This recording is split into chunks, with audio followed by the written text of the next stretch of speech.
Kita bukan cuma perlu orang pintar kok di zaman sekarang. Kita perlu orang-orang benar yang punya komitmen, yang sesuai kata dan perbuatan, yang bisa merasakan apa yang dirasakan oleh rakyat, yang punya sense of politik yang tinggi, yang peka, yang penuh keterbukaan, yang punya wawasan dan pandangan jauh ke depan.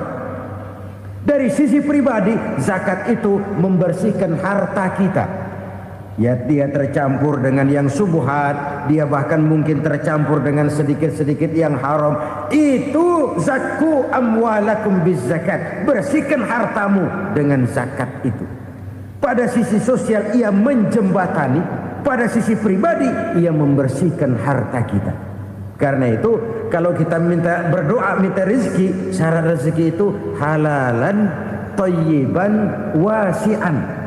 Nggak pernah kurang dari 3 itu. Halal, bagus, banyak. Halal, bagus, tapi sedikit, susah ngaturnya. Halal, banyak, tapi kurang bagus, buat apaan? Bagus, banyak, tapi haram, enggak ada artinya. Sebab kata Imamul Ghazali, kalau kau terlalu suka memakan makanan yang haram, dikunyah masuk ke dalam perut besar, digiling oleh perut besar, menghasilkan energi, menggerakkan sel-sel pembuluh saraf, kau juga akan cenderung berpikir yang haram. Kalau sudah cenderung berpikir yang haram, perbuatan pun akan mengarah kepada perbuatan-perbuatan yang haram. Saudara-saudara kaum muslimin rahimakumullah, kita menyaksikan peristiwa-peristiwa yang memilukan dan memalukan. PHK terjadi di mana-mana, pengangguran meningkat, harga-harga membumbung tinggi, daya beli rakyat semakin lemah. Sementara di bidang politik, kejadian-kejadian memberikan indikasi bahwa persatuan dan kesatuan kita sebagai bangsa dewasa ini tengah berada dalam ujian yang berat. Pada jumpa kita kali ini, tanpa bermaksud untuk mencari kambing hitam dari bencana yang kita hadapi, saya ingin menyampaikan sebuah hadis yang diriwayatkan oleh Imam At-Tabarani dari Ibnu Abbas bahwa Rasulullah sallallahu alaihi wasallam bersabda, khamsun bi khamsin, ada 5 perkara yang dapat menimbulkan 5 macam bencana. Mari kita renungi hadis ini satu demi satu sebagai bahan introspeksi buat kita semua dalam menghadapi bencana yang tengah berlaku sekarang ini.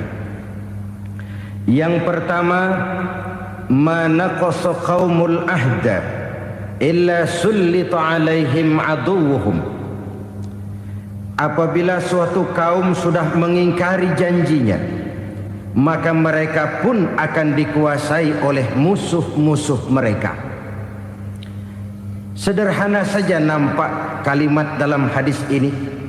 Apabila orang sudah mengingkari janji, mereka akan dikuasai oleh musuh-musuh mereka sendiri. Dan musuh kita yang paling utama saat ini adalah kemiskinan dan kebodohan.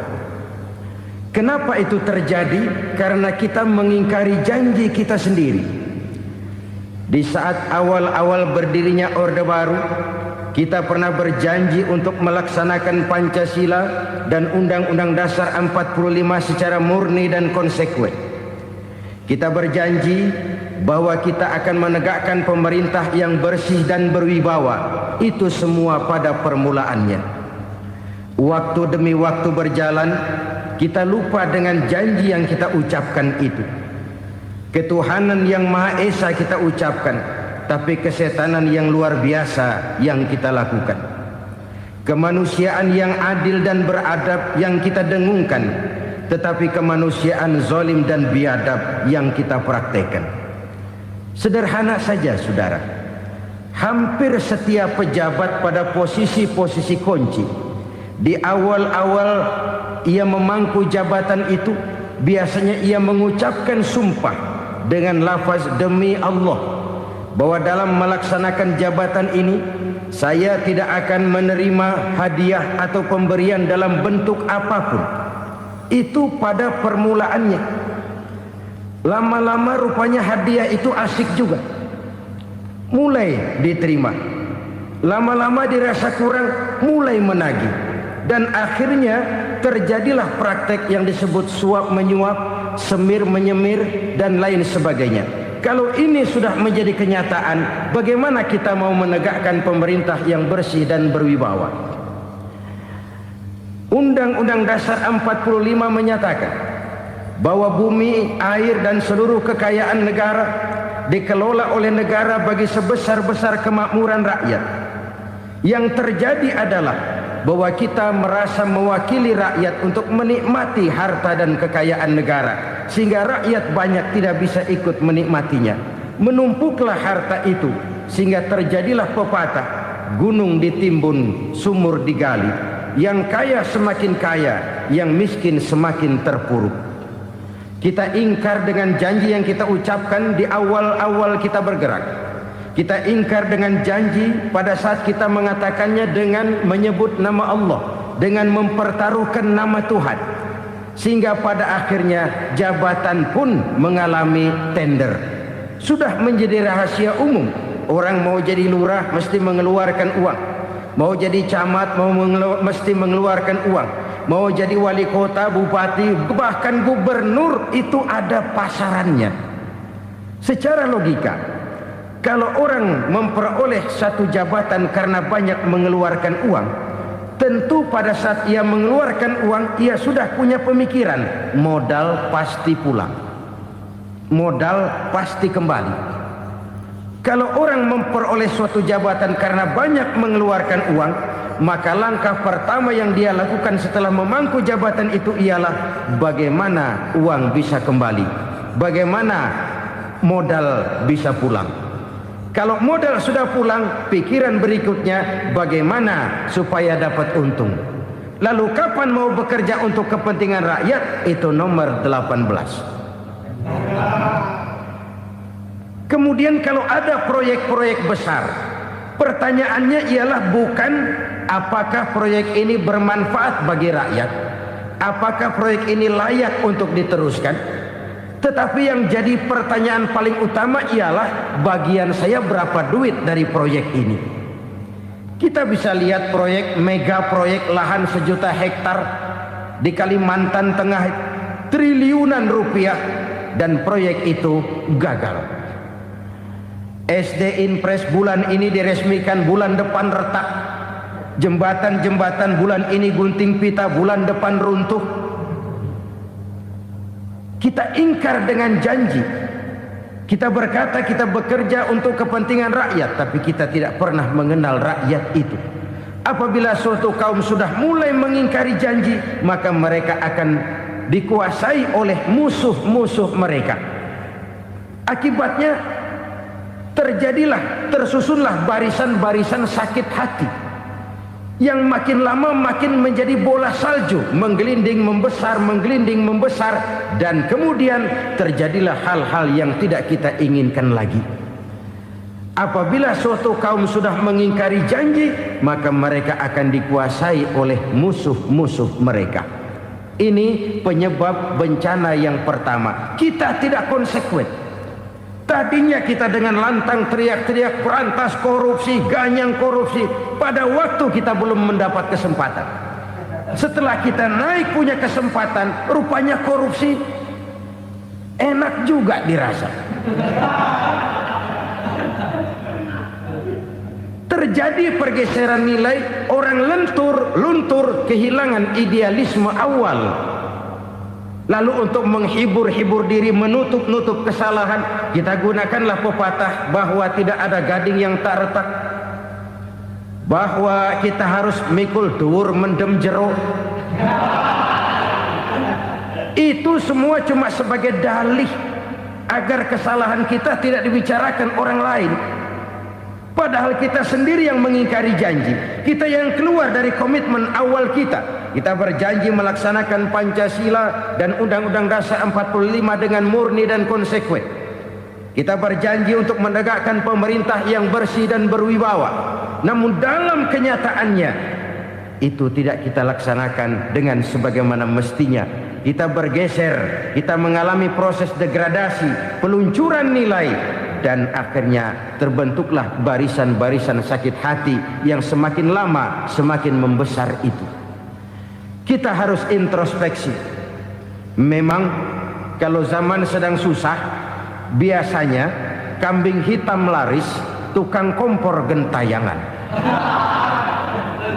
Itu dari dulu selalu mencari kambing hitam. Karena itu kita tidak bicara orang, kita tidak bicara siapa yang salah, kita bicara sistem. Dan sistem itu bisa mengena siapa saja. Kalau orang sudah mulai mengingkari janji, bergeser dari komitmen awal, itu sudah mulai ia mengalami proses peluncuran, proses degradasi. Ini penyebab yang pertama. Kita tidak lagi konsekuen bahwa bumi, air, sumber daya alam adalah milik negara, dikuasai oleh negara, digunakan bagi sebesar-besar kemakmuran rakyat. Ternyata rakyat yang makmur itu tidak merupakan gambaran yang menyeluruh dari rakyat kita. Undang-undang dasar kita menganut ekonomi kekeluargaan, tapi yang kita praktekkan adalah ekonomi keluarga.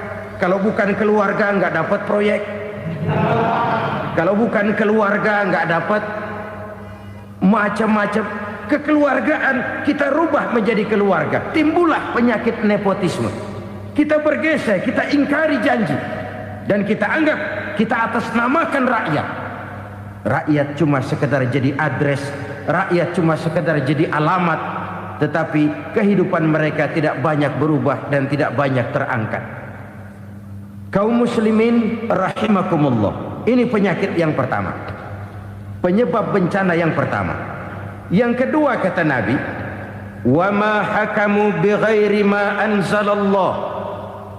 Apabila hukum yang diterapkan sudah tidak lagi bersumber dari hukum Allah, illa fasya fihimul faqru, maka akan bertebaranlah kemiskinan di mana-mana.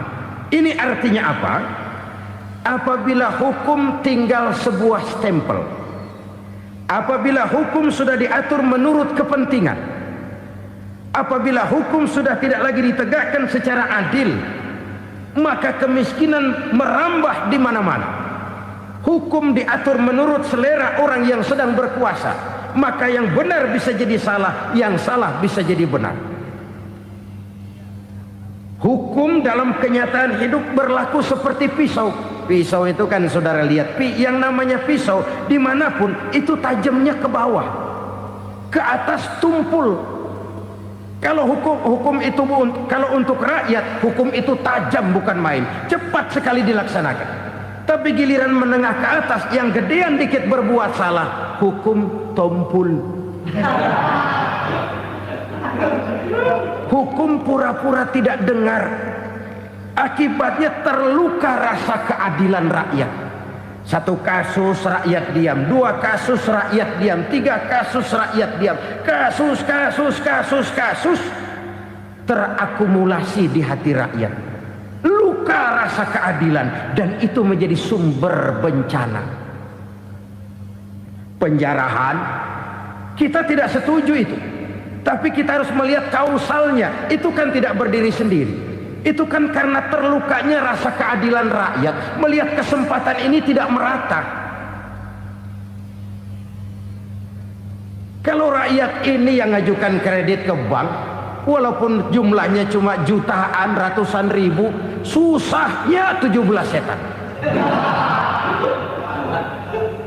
Tapi ada orang-orang tertentu yang agunannya palsu, jaminannya palsu, bawa kata belece, bukan cuma miliaran, triliunan kredit bisa keluar. Terluka rasa keadilan, hilangnya kesempatan. Rakyat cuma dapat kesempitan, jarang dapat kesempatan. Dari lukanya rasa keadilan ini, Memang ya entah lipstik, entah basa-basi, dibentuklah tim ini, dibentuklah badan pengawas ini, dibentuklah tim ini. Kalau membentur tahu, hancur tahu. Tapi kalau tim yang dibentuk membentur karang, bukan karangnya yang hancur biasanya, timnya yang bubar. Kenapa? Yang dibentur batu karang yang sangat keras. Kita main-main dengan hukum. Kita tidak konsekuen dengan hukum. Luka rasa keadilan dan itu terakumulasi. Edi Tamsil, rakyat tahu, terakumulasi. Menguap begitu saja. Kasus-kasus lain rakyat tahu, menguap begitu saja. Ketidakadilan terakumulasi, mengendap di hati rakyat, menunggu ledakan. Pada saat sumbu meledak, rakyat tidak bisa dibendung lagi. Oke, kita tidak setuju dengan penjarahan, tapi jangan melihat itu sebagai peristiwa yang berdiri sendiri. Kenapa itu terjadi? Kausalnya kenapa? Oke, kita tidak setuju memang, tapi yang dijarah oleh rakyat kan memang cuma untuk perut. Yang dijarahkan beras, yang dijarahkan televisi, yang dijarahkan kulkas yang masih bisa dihitung, yang memang real untuk kebutuhan rakyat. Penjara-penjara berdasi kepala botak yang menguras uang rakyat habis-habisan, enak saja melenggang dalam kehidupan ini. Makin terluka rasa keadilan rakyat. Apabila hukum yang diterapkan sudah menyimpang dari keadilan yang diajarkan Allah, fasyafihimul fakru, bertebaranlah kemiskinan. Aneh, memalukan, memilukan. Sebuah negara agraris yang katanya pulaunya hijau royo-royo, Gemari Palau Jenawi Toto Tentem Kertora Harjo, yang tahun 93 pernah mendapat penghargaan dari FAO, Badan Pangan Sedunia, sebagai negara yang berhasil dalam swasembada pangan. Sekarang ini kita terpaksa betul beli beras dari Vietnam, beli beras ke Kamboja, beli kedelai dari Kamboja. Kenapa? Lahan sawah kita habis ditanami pabrik. Teknologi kita, teknologi loncatan yang non-applied, tidak terpakai oleh kita. Lantas lahan yang tidak bisa kita tanami, kita paksakan lahan-lahan gambut menjadi tanah pertanian yang subur dengan biaya triliunan, dan kita gagal. Kita cari jarum dan kapak hilang. Kita mau jadi negara industri dengan loncatan teknologi yang maju, kita lupakan pola pijak kita sebagai negara agraris, dan akhirnya kita kecolongan. Lihatlah dewasa ini. Rakyat kita antri sembako di mana-mana. Di sebuah negara agraris, ketidakadilan melahirkan kemiskinan. Kemiskinan moral dan kemiskinan material. Kemiskinan moral, rakyat nggak percaya lagi sama pejabat. Rakyat mengalami krisis figur. Orang, alah lu ngomong dah main ember.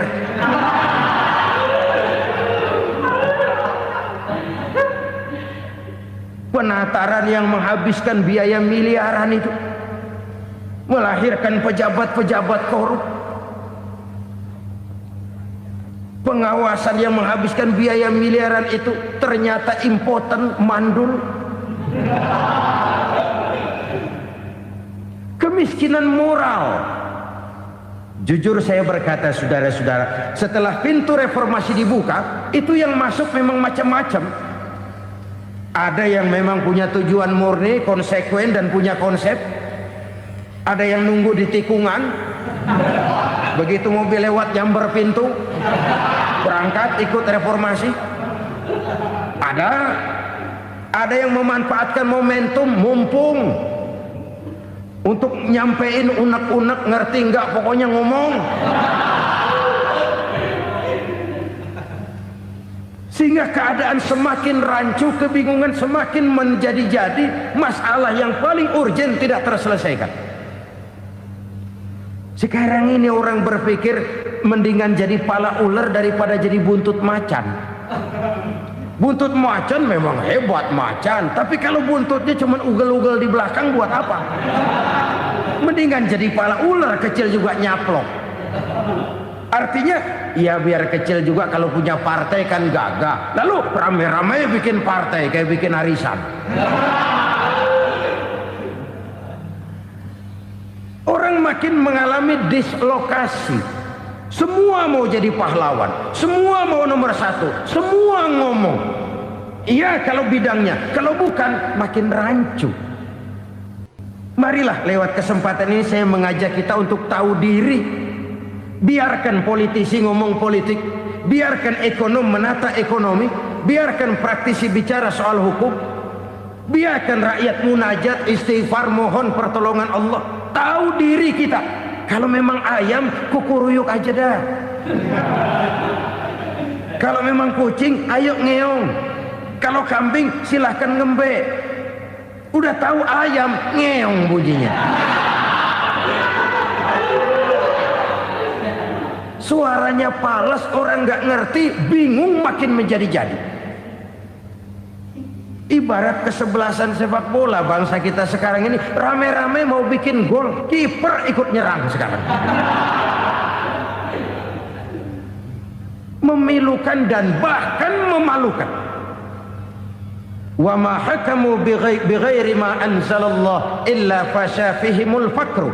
Kalau hukum yang diterapkan sudah menyimpang dari keadilan yang diajarkan Allah, bertebaranlah kemiskinan di mana-mana. Coba sekarang ini, yang punya duit bingung, apalagi yang kagak punya duit.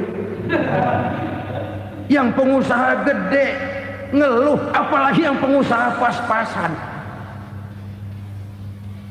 Yang kagak punya beras, yang punya beras saja masih bingung, apalagi yang nggak punya beras.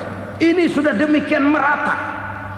Dulu kita kagum mendengar konglomerat kelas buadak, kelas-kelas yang seakan-akan cuma ada dalam khayalan mereka, punya kekayaan miliaran dolar, triliunan. Sudahlah, seolah-olah nggak terjangkau sama kita. Weh, ternyata yang gede-gede itu juga gede utangnya.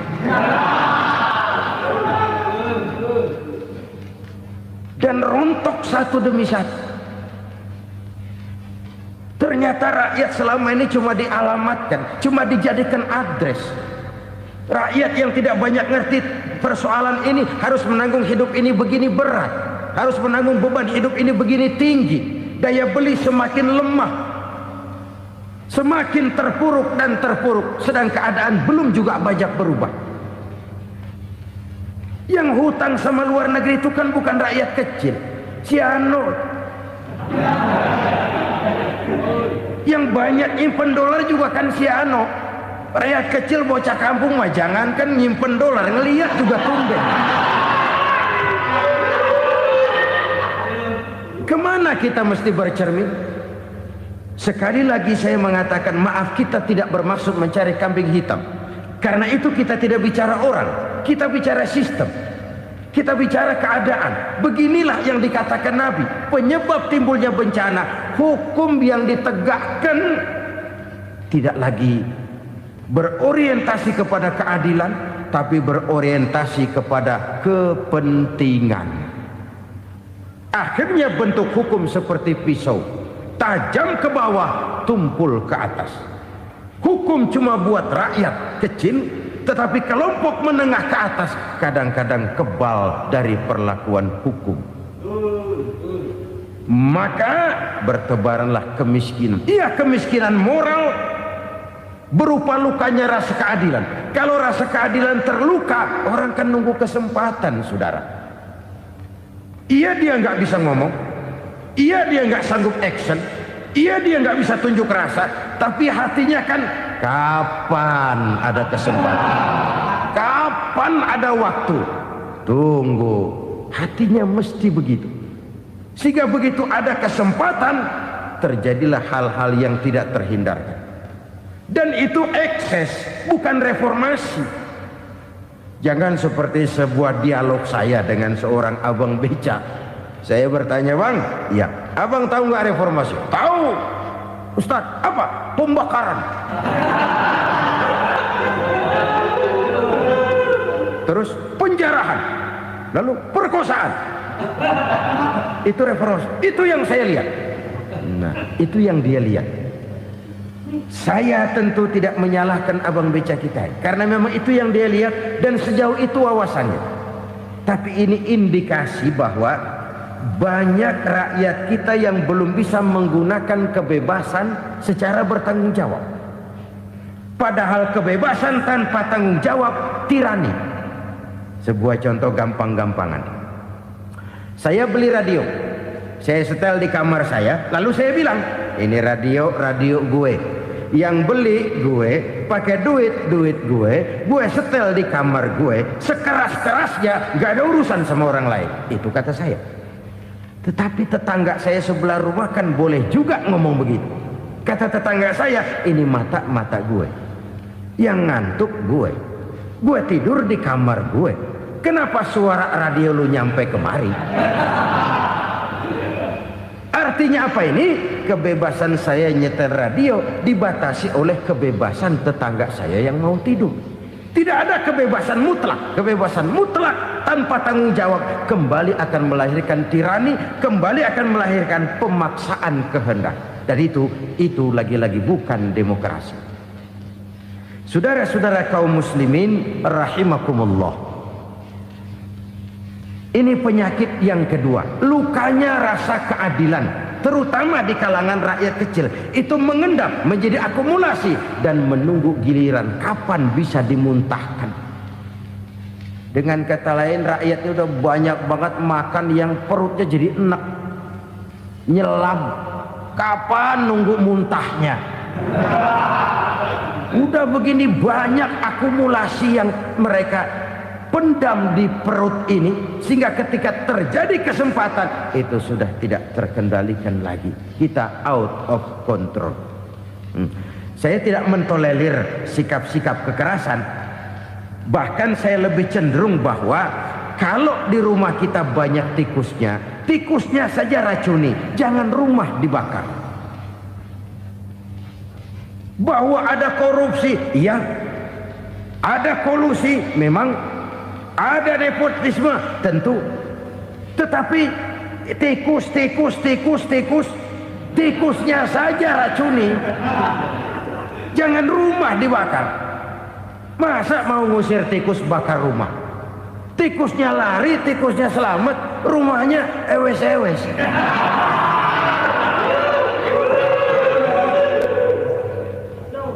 Tikus selamat, rumah nggak punya.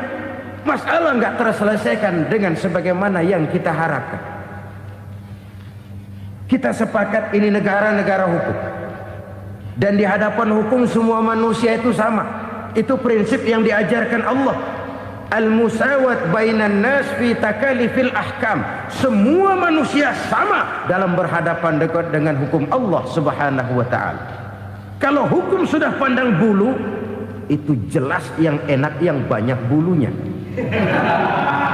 Siapa yang banyak bulunya? Monyet. Kalau hukum pandang bulu, monyet keenakan. Saudara-saudara kaum muslimin rahimakumullah, introspeksi. Mari kita bercermin bagaimana perjalanan hukum selama ini. Kalau introspeksi ini kita temukan, lalu ada upaya untuk memperbaiki diri. Jangan menggunakan tak ada gading yang tak retak, mikul duwur mendem jero untuk menutup-nutupi kesalahan orang. Padahal kesalahan itu sedemikian besar. Padahal rakyat kita tiap hari antri sembako. Ada yang sehari sekali makan, ada yang makan sudah bercampur tiwul, ada yang nasi sudah dicampur pisang, balik jadi orok lagi. Macam-macam upaya rakyat untuk menangsal perut ini. Lalu rakyat ditenang-tenangkan, lebih baik puasa Senin Kemis sambil menghadapi krisis ekonomi. Kenapa rakyat yang disuruh puasa? Kenapa bukan pejabatnya yang puasa lebih dulu untuk kemakmuran rakyat? Kalau rakyat yang memang perutnya udah gepeng disuruh puasa, makin krempeng perutnya. Artinya pejabat harus punya sense of politik. Ya, tidak, puasa itu kan tidak cuma Senin Kemis saja puasa itu. Puasa perasaan, puasa menghargai perasaan yang sedang kondisi yang sedang dihadapi oleh rakyat.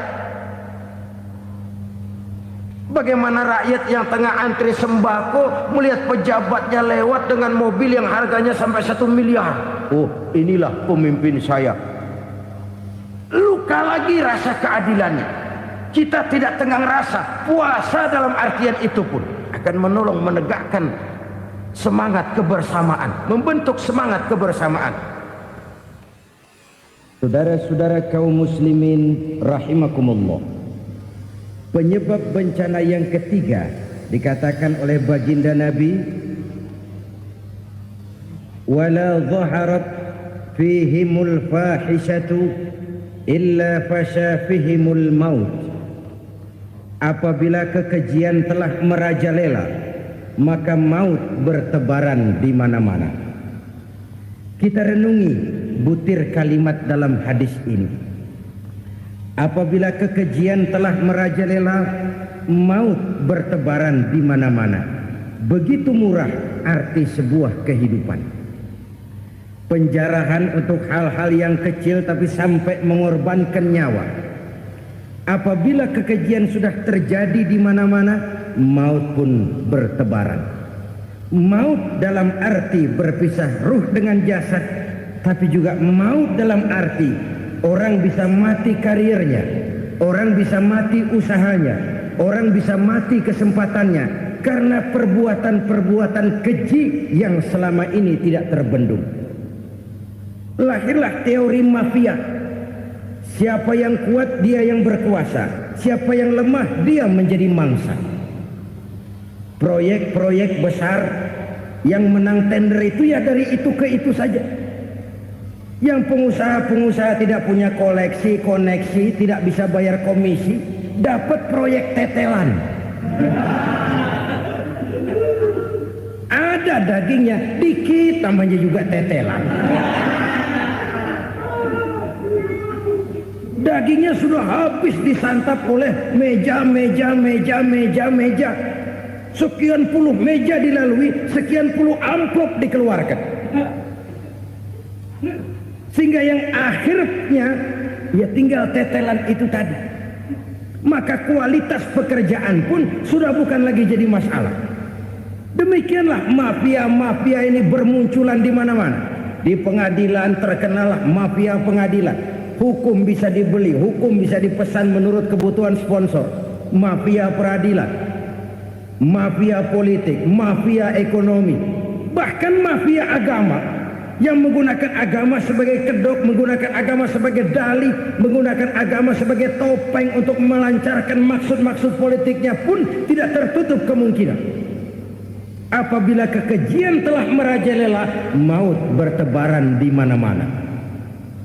Korupsi, kolusi, nepotisme itu bagian dari kekejian. Kita selama ini kalau mendengar maksiat, itu yang terbayang cuma judi, mabuk, zina. Ya itu maksiat. Tapi korupsi, kolusi, nepotisme itu juga maksiat dalam bentuk lain. Kalau ini sudah bertebaran, maka maut terjadi di mana-mana. Jangan bayangkan cuma mati orangnya, itu sih kewajiban. Yang menyakitkan itu orangnya masih hidup tapi dibikin mati, karirnya mati. Kenapa? Karena yang diperlukan bukan cuma orang pinter tapi orang taat. Biar pinter, kalau nggak taat minggir. Biar bodoh, kalau taat bisa nyenangin atasan, bisa nyemur. Kumaha juragan wae ayo nama. Itu yang kadang-kadang dapat penghargaan. Tidak ada prestasi kerja kecuali bikin senang orang di atas. Kita lihat di desa-desa jalan rusak. Kalau ada berita pejabat anak mau turun, jalan rata sekali. Sampai tanah dari mana aja dikeruk buat ngeratain tuh jalan. Pejabat pulang legok lagi jalanan. Katanya kita kerja buat rakyat, nyatanya kita cuma melayani atasan. Kenapa? Terjadi lingkaran setan. Seperti kata lagu Dul Sumbang itu. Mahasiswa takut sama dosen, dosen takut sama dekan, dekan takut sama rektor, rektor takut sama menteri, menteri takut sama presiden, presiden takut sama mahasiswa. Lah muter balik lagi. Lingkaran setan. Lingkaran setan. Saudara-saudara kaum muslimin rahimakumullah, kekejian yang merajalela, praktek-praktek mafia yang tertuang dalam kehidupan sehari-hari menyebabkan orang mati karirnya, jasad masih hidup, karir mati, itu menyakitkan. Mati bisnisnya. Rakyat kecil pernah senang ketika cengkeh booming, harganya bagus, rakyat banyak yang pergi haji. Lalu mau ditata, lahir tata niaga cengkeh, malah amburadul. Harga cengkeh jatuh, petani cengkeh kecil menjerit. Siapa yang untung? Segelintir orang. Masihkah kita pakai atas nama rakyat untuk kepentingan nasional, padahal yang nyanyi cuma segelintir orang? Masihkah kita mau bohongi rakyat ini dengan mobil nasional tapi bikinan Korea? Masihkah kita mau bermain verbalisme, bermain kata? Ini sebuah masa lalu yang tidak perlu terulang lagi untuk masa-masa yang akan datang. Kekejian merajalela, orang mati karir. Bisa mati usaha, mati bisnis. Usahanya maju, dirangkul, hancur. Usahanya maju, dipukul, hancur, tenggelam. Bahkan yang memilukan dan memalukan badan-badan usaha milik negara itu dikebiri sedemikian rupa sehingga tidak menghasilkan hal-hal yang bermanfaat buat negara.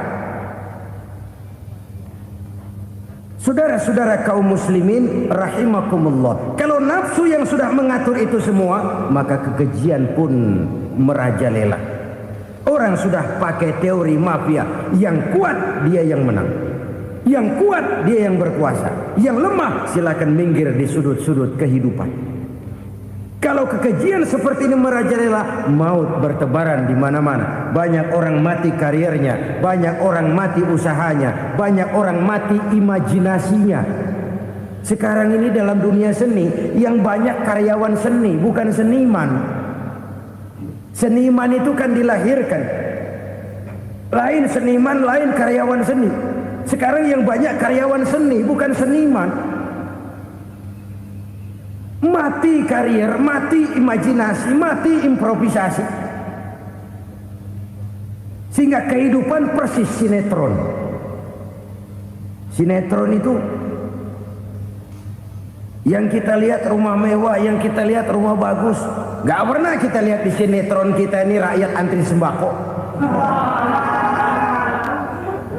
Kita dijejali hal-hal yang indah, yang wah, yang membuat kita tenggelam dalam gaya hidup instan, tenggelam dalam gaya hidup wah. Kita lupa dengan realitas keseharian di tengah-tengah masyarakat kita. Lahirlah kelompok-kelompok selebritis, dibesarkan oleh berbagai media. Selebritis pilek aja masuk koran, pilek.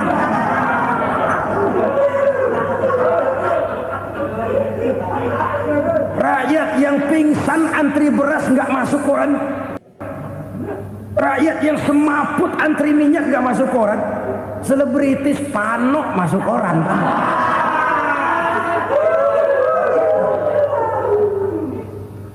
Kita besarkan hal-hal kecil, kita kecilkan hal-hal besar. Kenapa? Kita mengejar oplah, kita profit oriented, tidak lagi berorientasi kepada realitas hidup yang kita hadapi ini. Kalau kekejian sudah merajalela kata Nabi, maka maut bertebaran di mana-mana. Maut dalam artian maut, coba lihat sekarang begitu murah nyawa. Karena 1000 perak orang mau nusuk bunuh. Karena beras seliter orang khilaf, begitu murah kehidupan. Tapi kekejian dalam bentuk korupsi, kolusi, nepotisme, kekejian dalam bentuk itu mematikan karier, mematikan bisnis, mematikan imajinasi, mematikan kreativitas. Itu juga maut dalam bentuk lain akibat kekejaman lain. Ini penyebab yang ketiga. Yang keempat, penyebab bencana menurut baginda Rasul, wala tukhfiful mikyala illa muni'un nabat. Apabila timbangan sudah dicurangi, maka tercegahlah tumbuh-tumbuhan. Apabila timbangan sudah mulai curang, maka terjadilah musim paceklik. Apabila bisnis sudah bergaya mafia tadi itu, kecurangan-kecurangan terjadi, tender di balik pintu, yang dimenangkan cuma kelompok-kelompok yang bisa memberikan presentasi yang besar, muni'un nabat, terjadilah paceklik. Paceklik, panen gagal, wereng ya wereng, kemarau panjang it's okay, air sulit iya, tetapi kan semua itu ada yang ngatur. Kemarau ada yang ngatur, belalang itu ada yang ngatur, air itu juga ada yang ngatur. Yang ngatur itu yang serba maha. Kalau ia murka melihat kecurangan timbangan, Allah itu kalau murka kan gampang saja, tinggal komandoin balang, lang hancurin tuh sawah. Konvoy belalang, konvoy. Allah tinggal ngutik. Angin El Nino mampir lo ke Indonesia, hujan gak turun-turun, kemarau panjang. Jadi kalau musim kemarau kan namanya anginnya El Nino. Kalau musim hujan anginnya namanya La Nina. Cakep namanya, kejem orangnya. Saudara lihat Cina sekarang sedang kena La Nina, banjir besar, ribuan orang meninggal. Dia mah ribuan mati kagak berasa, rakyatnya miliaran. Bangladesh lagi ngalami La Nina, India lagi ngalami La Nina. Angin, hujan, kemarau, belalang itu kan ada yang ngendaliin. Kuncinya bukan di belalangnya, kuncinya bukan di peredaran matahari berputar, kuncinya di atas yang mengatur semua itu. Kalau timbangan sudah mulai curang, pengusaha sudah nggak mau jujur, apa enggak bikin perut jadi mual. Begitu rakyat antri sembako pingsan nggak dapat beras, sementara beras ditumpuk-tumpuk sampai membusuk. Kemana hati nuraninya? Kemana akal pikirannya? Kemana mereka yang berbuat atas nama rakyat tapi melihat rakyat susah tidak tergerak hatinya? Apabila timbangan sudah mulai dicurangi, bisnis sudah mulai melenceng, maka terjadilah paceklik. Sebuah negara yang berhasil dalam swasembada pangan, lalu sekarang menjadi negara yang rakyatnya antri untuk memperoleh kebutuhan pangan. Saudara-saudara kaum muslimin rahimakumullah, ini intinya adalah kecurangan. Kalau kecurangan sudah terjadi di mana-mana, dan ini milik siapa saja, bukan soal tempat, bukan soal jabatan, soal manusianya, SDM-nya. Kecurangan tidak cuma terjadi di kantor, di masjid bisa terjadi kecurangan. Korupsi tidak hanya bisa terjadi di kantor, di madrasah bisa ada korupsi. Faktor manusianya, ini soal SDM. Kecurangan yang besar tentu besar lagi kerugiannya. Kecurangan yang kecil, kecurangan sehari-hari, pedagang-pedagang kecil ngurangi timbangan, barang yang buruk dikatakan baik, yang baik dikatakan buruk, itu merugikan perorangan. Kecurangan yang besar merugikan bangsa dalam bentuk total, dalam bentuk seutuhnya. Nah, kecurangan-kecurangan seperti ini rakyat kan lihat, rakyat kan tahu, dan itu kembali terakumulasi di sini, pegel. Dan jangan lupa, rakyat yang nggak ngomong itu, rakyat yang nggak bersuara itu, batinnya menjerit, jeritannya menggoncang aras, dan itu didengar Allah. Yadullah fauqal jamaah, kata Nabi. Tangan Tuhan di atas orang banyak. Jeritan hati rakyat menggoncang aras.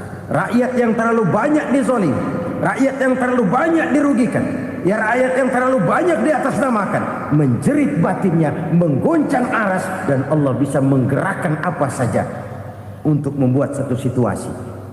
Allah bisa menggerakkan apa saja untuk membuat satu situasi.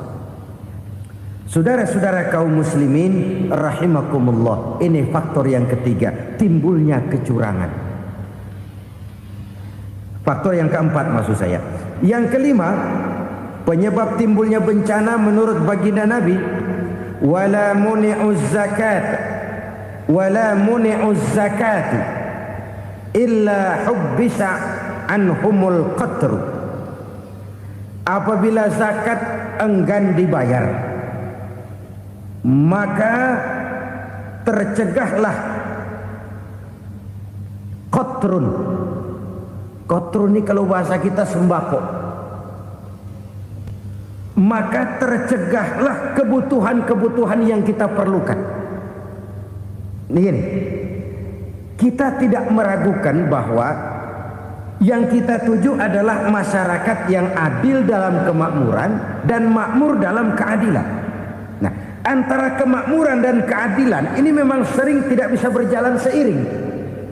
Pada saat kemakmuran kita kejar, ekonomi kita pacu, ada nilai-nilai keadilan yang tertinggal.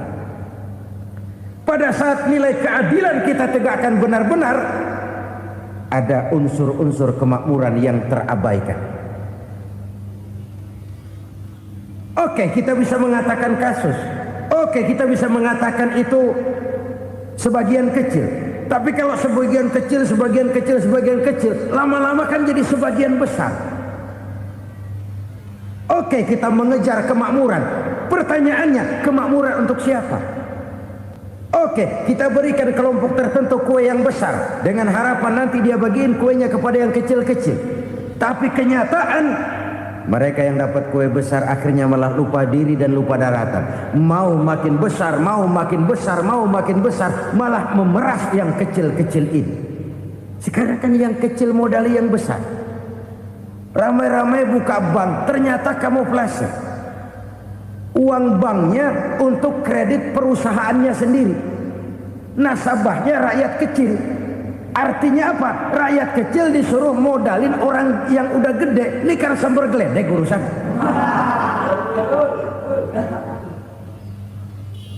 Ini kan permainan apa lagi?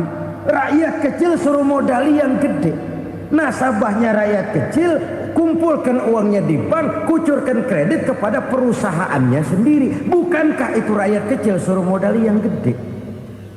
Sudah begitu kejamkah kita untuk meraih keuntungan dengan mengorbankan orang kecil ini? Sudah tidak bicara lagi kah nurani kita melihat penderitaan orang yang semakin susah ini? Kalau zakat enggan dibayar, padahal zakat 2,5% saja, 2,5% saja. Kalau itu pun enggan, kalau zakat saja enggan, bagaimana pula yang namanya sedekah, bagaimana pula yang namanya infak, bagaimana pula yang namanya santunan, bantuan. Kadang-kadang lipstick nyumbang si nyumbang, cuman nyolongnya lebih gede. Ini namanya sumbangan lipstick. Buat lipstick itu kan buat ngumpetin bibir pucat. Itu fungsi utama lipstick. Buat ngumpetin korupsinya, nyumbang kegiatan-kegiatan sosial. Tapi yang dia korup lebih gede dari yang dia sumbangin. Lipstick kamuflase. Nepu kata anak sekarang.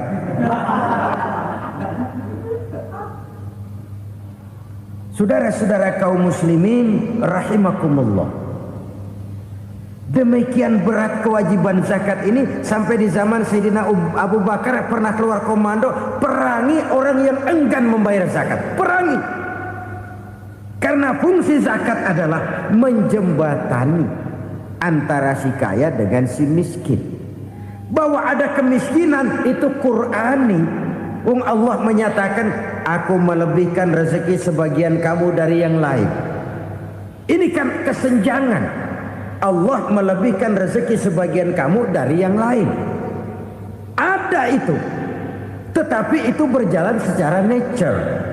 Nah, kalau direkayasa, yang kaya semakin kaya, yang miskin semakin terpuruk, yang sudah besar dapat proyek besar, yang kecil dapat tetelan. Ini kan rekayasa namanya. Kesenjangan yang direkayasa ini yang kita harus kikis. Nah, fungsi zakat menjembatani dari sisi sosial. Dari sisi pribadi, Nabi berpesan, zakku amwalakum biz zakat. Bersihkan hartamu dengan zakat. Sekarang ada istilah nyuci uang. Uang hasil korupsi itu bisa dicuci, dijadikan uang bersih. Bukan pakai rinso, bukan. Pakai politiknya koruptor, diolah sedemikian rupa sehingga jadi uang resmi. Sudah memutik, itu termasuk yang disebut kejahatan kerah putih, white collar crime. Kejahatan kerah putih, kejahatan pakai dasi, kejahatan kelas kakap.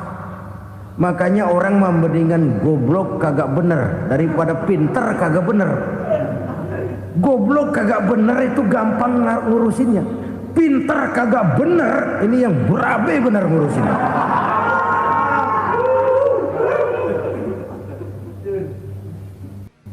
Kita bukan cuma perlu orang pinter kok di zaman sekarang. Kita perlu orang-orang bener yang punya komitmen, yang sesuai kata dan perbuatan, yang bisa merasakan apa yang dirasakan oleh rakyat, yang punya sense of politik yang tinggi, yang peka, yang penuh keterbukaan, yang punya wawasan dan pandangan jauh ke depan.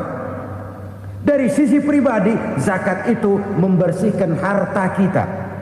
Ya, dia tercampur dengan yang subuhat, dia bahkan mungkin tercampur dengan sedikit-sedikit yang haram. Itu zakku amwalakum biz zakat. Bersihkan hartamu dengan zakat itu. Pada sisi sosial ia menjembatani, pada sisi pribadi ia membersihkan harta kita. Karena itu kalau kita minta berdoa minta rezeki, syarat rezeki itu halalan thayyiban wasi'an. Nggak pernah kurang dari 3 itu. Halal, bagus, banyak. Halal, bagus, tapi sedikit, susah ngaturnya. Halal, banyak, tapi kurang bagus. Buat apaan?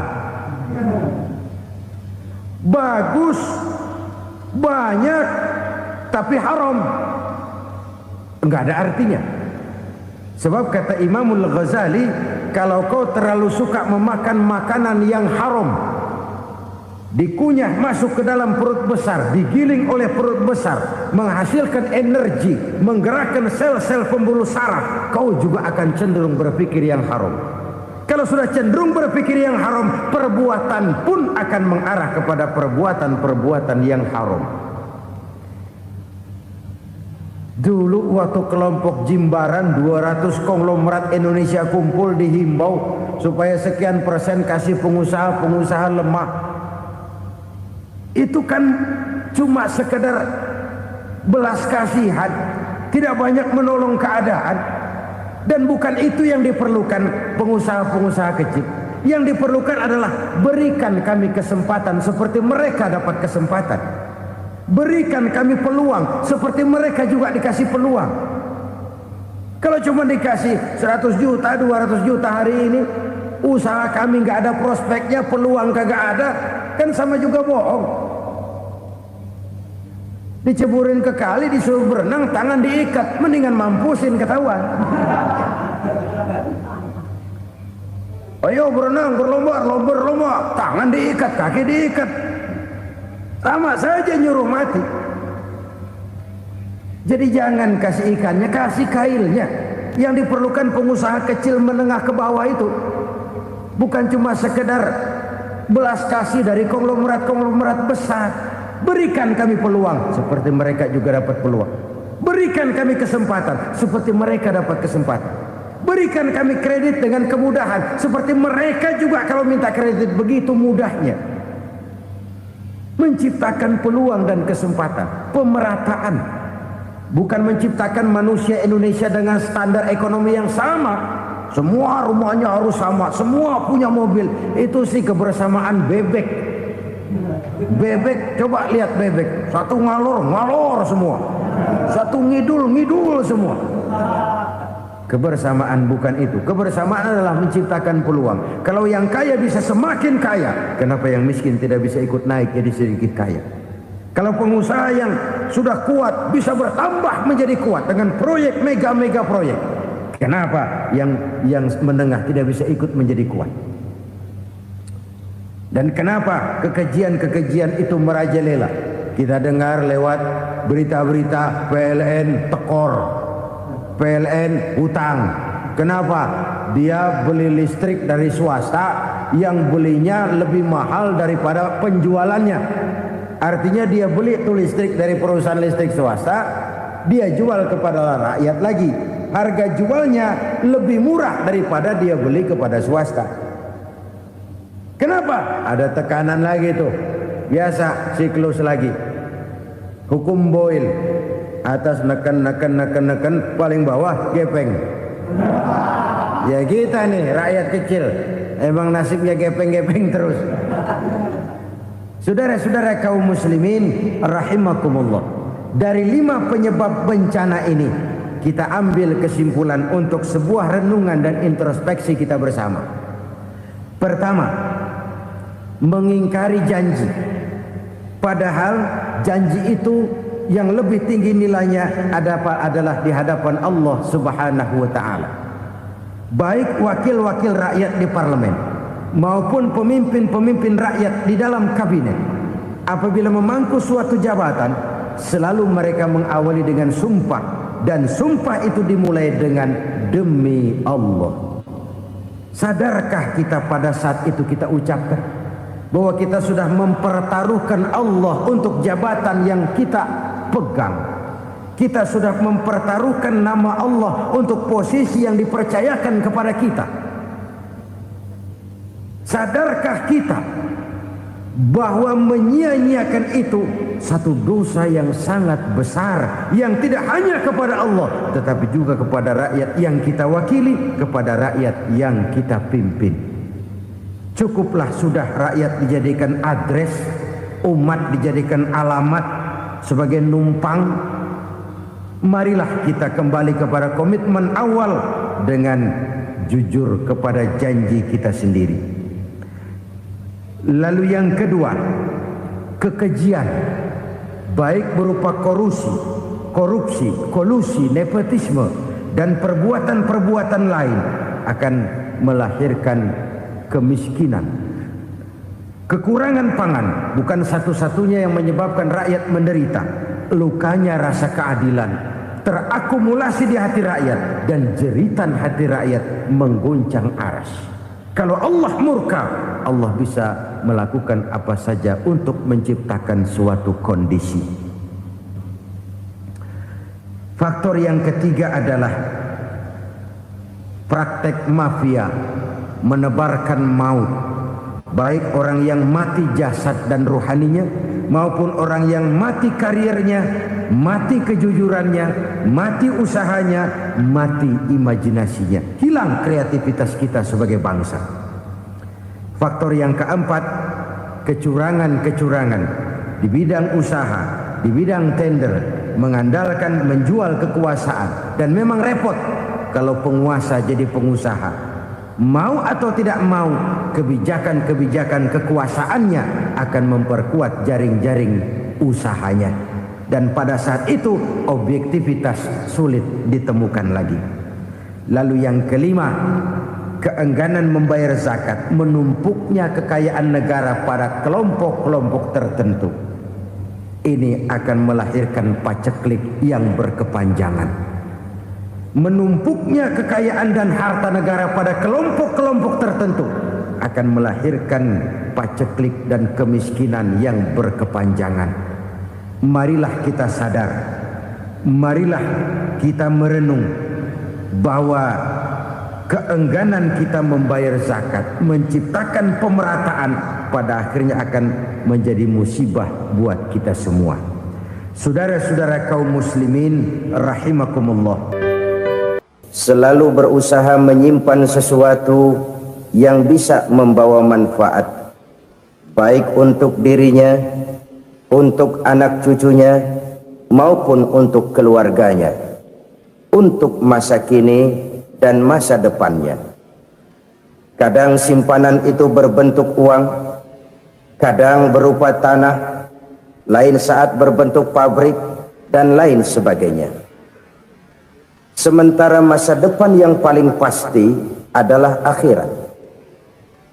Jika untuk masa depan dunia kita rela memeras keringat, membanting tulang, pergi pagi dan pulang petang, menyimpan uang, menyimpan tanah, menyimpan pabrik, pernahkah kita merenung jika satu saat kiamat datang, kita dibangkitkan dari kubur masing-masing, berdiri di padang mahsyar untuk mempertanggungjawabkan seluruh kegiatan hidup kita di dunia ini, lalu kita akan menuju ke alam akhirat. Sudahkah kita mempunyai simpanan untuk akhirat kita? Pada pertemuan kali ini saya ingin menyampaikan sebuah hadis di mana Rasulullah sallallahu alaihi wasallam bersabda, arba'un min kanzil jannah. Simpanan sorga ada 4 macam. Yang pertama, ikhfa'us sadaqah, menyembunyikan sedekah. Saudara-saudara kaum muslimin, sebagaimana yang kita maklum bahwa Allah Subhanahu wa taala melebihkan sebagian rezeki dari kita terhadap yang lain. Ada yang kaya, ada yang setengah kaya, ada yang miskin, ada yang setengah miskin, dan selanjutnya. Ada yang gajinya kecil tapi penghasilannya gede. Ada yang penghasilannya gede tapi nggak punya gaji. Ada juga yang memang gajinya gede dan penghasilannya gede. Kelebihan rezeki merupakan sunnatullah dan tidak harus membuat kita merasa lebih dari yang lain. Bahkan sebaliknya, kelebihan itu harus membuat kita ringan tangan untuk menolong mereka yang memang memerlukan pertolongan. Kalau saudara diberikan ilmu, maka pertanyaan akhirat cuma satu: ilmumu kau amalkan untuk apa? Kalau saudara diberikan umur yang panjang, pengadilan akhirat juga bertanya satu: umurmu kau habiskan di mana? Tapi kalau saudara diberikan harta, pengadilan akhirat akan bertanya dua: hartamu kau dapat dari mana? Kau belanjakan kemana? Dari mananya ditanya dan kemananya juga ditanya. Oleh karena kita akan dimintakan pertanggungan jawab, maka amanah yang bernama harta ini harus kita gunakan dengan sebaik-baiknya. Ada penggunaan yang merupakan kewajiban, itu zakat namanya. Ada penggunaan yang sewaktu-waktu, itu infak namanya. Ada yang lebih sewaktu-waktu lagi, dan itu sedekah namanya. Zakat dia terikat oleh haul dan nisab, oleh putaran batas waktu dan ukuran dari harta itu sendiri. Sedangkan infak terikat oleh situasi dan kondisi perekonomian seseorang. Sedangkan sedekah tidak terikat dengan apapun. Dalam kondisi seperti apapun kita bisa melakukan sedekah dengan yang terkecil sekalipun. Sampai-sampai Rasulullah sallallahu alaihi wasallam mengajarkan, la tahqiranna minal ma'rufi syai'an walau an talqa akhaka biwajhin talik. Atau ada hadis, tabassumuka fi wajhi akhika laka sadaqah. Senyumanmu kepada temanmu adalah sedekah. Jadi untuk melakukan sedekah tidak harus dalam berbentuk uang. Dengan ilmu kita bisa sedekah, dengan tenaga kita bisa bersedekah, dengan pikiran kita bisa bersedekah, bahkan senyum kepada teman itu pun sedekah. Jadi kalau sodakoh dengan uang memang belum punya uang, nyengir aja banyakin. Itu asal pada tempatnya, jangan lalu ketemu tiang listrik cengengesan. Tentu tidak pada tempatnya dan tidak wajar. Nah, sodakoh yang paling dicintai Allah adalah sodakoh yang disembunyikan. Artinya jauh dari sifat riya. Kan kadang-kadang ada orang sedekah itu disebutkan namanya, apa tidak bagus? Kalau memang niatnya ikhlas, ya bagus-bagus saja untuk memberikan sugesti kepada yang lain. Si Fulan bin Fulan nyumbang sekian, diumumkan. Boleh kalau niatnya untuk memberikan rangsangan kepada yang lain supaya dia menyumbang lebih besar dari orang tadi. Tapi kalau itu mendatangkan riya, maka sedekah yang paling dicintai Allah adalah sedekah yang disembunyikan. Tangan kiri saja tidak tahu apa yang diberikan oleh tangan kanan. Sedekah yang dilakukan dengan ikhlas akan merupakan perbendaharaan surga, tersembunyi dari pandangan orang lain, tidak seorang pun tahu. Karena memang sikap yang baik adalah melupakan kebaikan dan mengingat kesalahan. Itu salah satu ciri orang bahagia. Orang yang selalu mengingat kesalahannya dan berusaha melupakan segala kebaikannya. Kalau dia akan berada kebaikan, dia tidak bisa ikut, dia merasa rugi karena dia merasa belum pernah berbuat baik. Tapi kalau akan melakukan kesalahan baru, dia ingat kesalahan yang sudah-sudah, sehingga terhalang baginya untuk melakukan satu kesalahan baru. Demikianlah saudara-saudara, bahwa Allah melebihkan rizki sebagian kita dari yang lain, agar terjadi tolong-menolong dalam kehidupan ini. Jadi kesenjangan yang nature, kesenjangan yang alami itu sunnatullah. Ada yang kaya, ada yang miskin, ada yang kelas menengah. Nah, kenapa lalu sekarang kita berusaha mengentaskan kemiskinan? Oleh karena adanya kesenjangan struktural. Kalau yang kaya bisa semakin kaya, kenapa yang miskin tidak bisa naik jadi ikut sedikit kaya? Sebab pada dasarnya Islam adalah agama yang sejak turunnya sudah berupaya memerangi kemiskinan. Bahkan dikatakan kemiskinan itu mendekatkan kepada kekufuran. Orang kalau miskin udah dekat banget sama kafir. Gampang menjadi kafir. Berapa banyak saudara-saudara kita yang oleh karena soal perut, oleh karena soal materi, terpaksa meninggalkan dan menanggalkan akidahnya. Menjual petunjuk yang diberikan Allah dengan kesenangan dunia yang cuma sebentar ini. Na'udzubillah thumma na'udzubillah. Jadi makin kita sembunyikan satu sedekah, semakin banyak perbendaharaan kita di surga. Sedekah yang paling dicintai Allah adalah sedekah yang disembunyikan. Malahan ada seorang sufi, dia punya kebiasaan kalau pergi sholat Jumat dia bawa uang, itu uang dia taruh di bawah tikar masjid. Dia niat sedekah kepada siapa saja yang nemuin itu duit. Maksudnya apa? Supaya yang nemuin nggak tahu siapa yang punya duit. Demikian dia saking ingin menyembunyikan sedekahnya. Karena sifat riya itu bisa memakan amal kita sendiri. Riya itu termasuk menyebut-nyebut kebaikan kita. Orang yang suka nepuk dada, sedikit-sedikit ngitungnya kalau nggak gua. Tuh kalau nggak gua tuh yang belah situ kalau nggak gua, iya kalau nggak lu kenapa emang? Orang yang suka menepuk jasa, tuh biasanya memang begitu saudara-saudara. Kalau perang lagi berkecamuk, orang nggak sempat ngaku jadi pahlawan. Tapi begitu perang selesai, yang kagak kenal bedil ngaku pahlawan, mas. Itu sesuatu yang biasa. Oleh karenanya, orang-orang yang ikhlas dalam bersedekah, disembunyikannya sedekah itu, Allah cinta betul. Malahan ada hadis memberikan jaminan, inna sedaqatal mar'il muslimi tazidu fil umri wa tadfa'u mitatas su'i. Sesungguhnya sedekahnya seorang mukmin tazidu fil umri, bisa menambah umur panjang, wa tadfa'u mitatas su'i, dan menyelamatkan manusia dari mati secara su'ul khatimah. Jadi siapa yang kepengen panjang umur, banyaklah sedekah. Yang bosan hidup, pelit terus. Sedekah menambah panjang umur dan menyelamatkan manusia dari mati secara su'ul khatimah.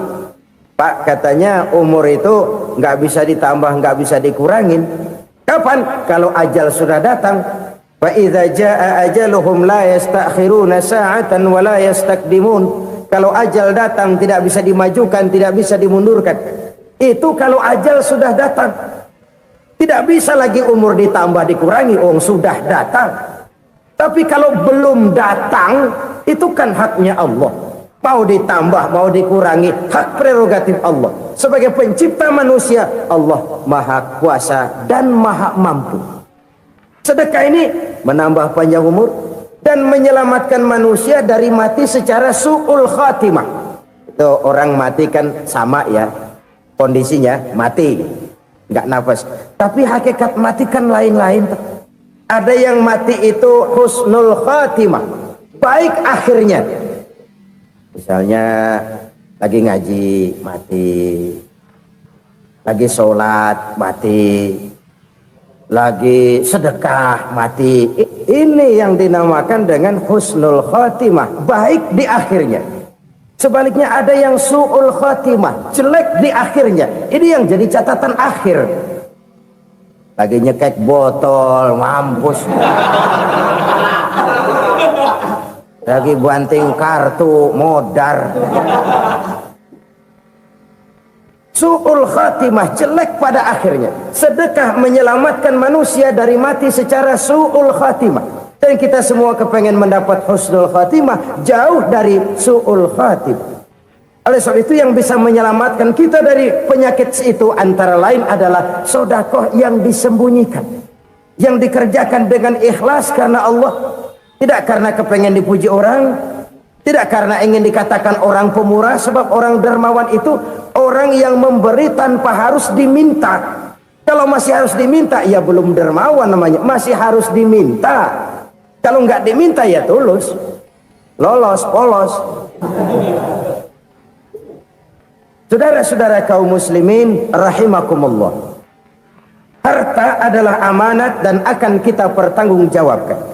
Allah melebihkan rizki sebagian kita dari yang lain agar kita saling tolong menolong, bantu membantu. Nabi janjikan siapa yang meringankan beban saudaranya muslim di dunia, Allah akan meringankan bebannya di akhirat nanti. Sebuah jaminan dari baginda Nabi. Si orang yang kita bantu barangkali tidak bisa membalas, Allah yang akan membalas lewat jalan lain yang tidak pernah kita sangka-sangka. Ada orang tanya, Pak, ini ada orang nyumbang masjid sambil marah-marah, bagaimana? Saya bilang sumbangannya aja ambil, marahnya jangan. Marahnya jangan diambil, itu urusan dia. Saudara-saudara kaum muslimin rahimakumullah, umat Islam ini kan umat yang punya potensi besar. Kadang kita merenung, kenapa kadang-kadang pembangunan masjid kok lambat sekali? Kalau hotel hari ini peletakan pertama, bulan depan peresmian. Supermarket hari ini peletakan batu pertama, minggu depan peresmian. Tapi kalau sudah yang namanya masjid, kadang-kadang peletakan batu pertama sekaligus jadi batu terakhir. 3 tahun, 4 tahun, campur nebar jalak di jalanan, duit dijaring kayak ikan sepat. Apa tidak ada orang Islam yang kaya? Banyak. Apa tidak ada pengusaha muslim yang jadi konglomerat? Ada. Lalu yang belum banyak itu yang komit terhadap nilai-nilai agamanya. Akhirnya kita jatuh jadi umat yang lemah. Belum ada pengusaha konglomerat muslim buka pabrik supermi cap beduk misalnya umpamanya atau pabrik kecap cap sorban supaya identitas keislamannya sedikit kelihatan. Kita jatuh jadi umat yang lemah karena potensi tidak terinventarisir dengan baik. Kita ini ibarat kompor yang cuma matengin nasi orang lain. Potensi kita dimanfaatkan oleh orang lain. Ukhuwah Islamiyah kita baru terbatas kepada silaturahmi. Ukhuwah di bidang ekonomi kita lemah, ukhuwah di bidang kebudayaan kita lemah, apalagi ukhuwah di bidang politik kita lebih rapuh lagi. Padahal ukhuwah itu adalah totalitas kehidupan manusia, menyangkut ipoleksos bud, memerlukan nilai-nilai ukhuwah.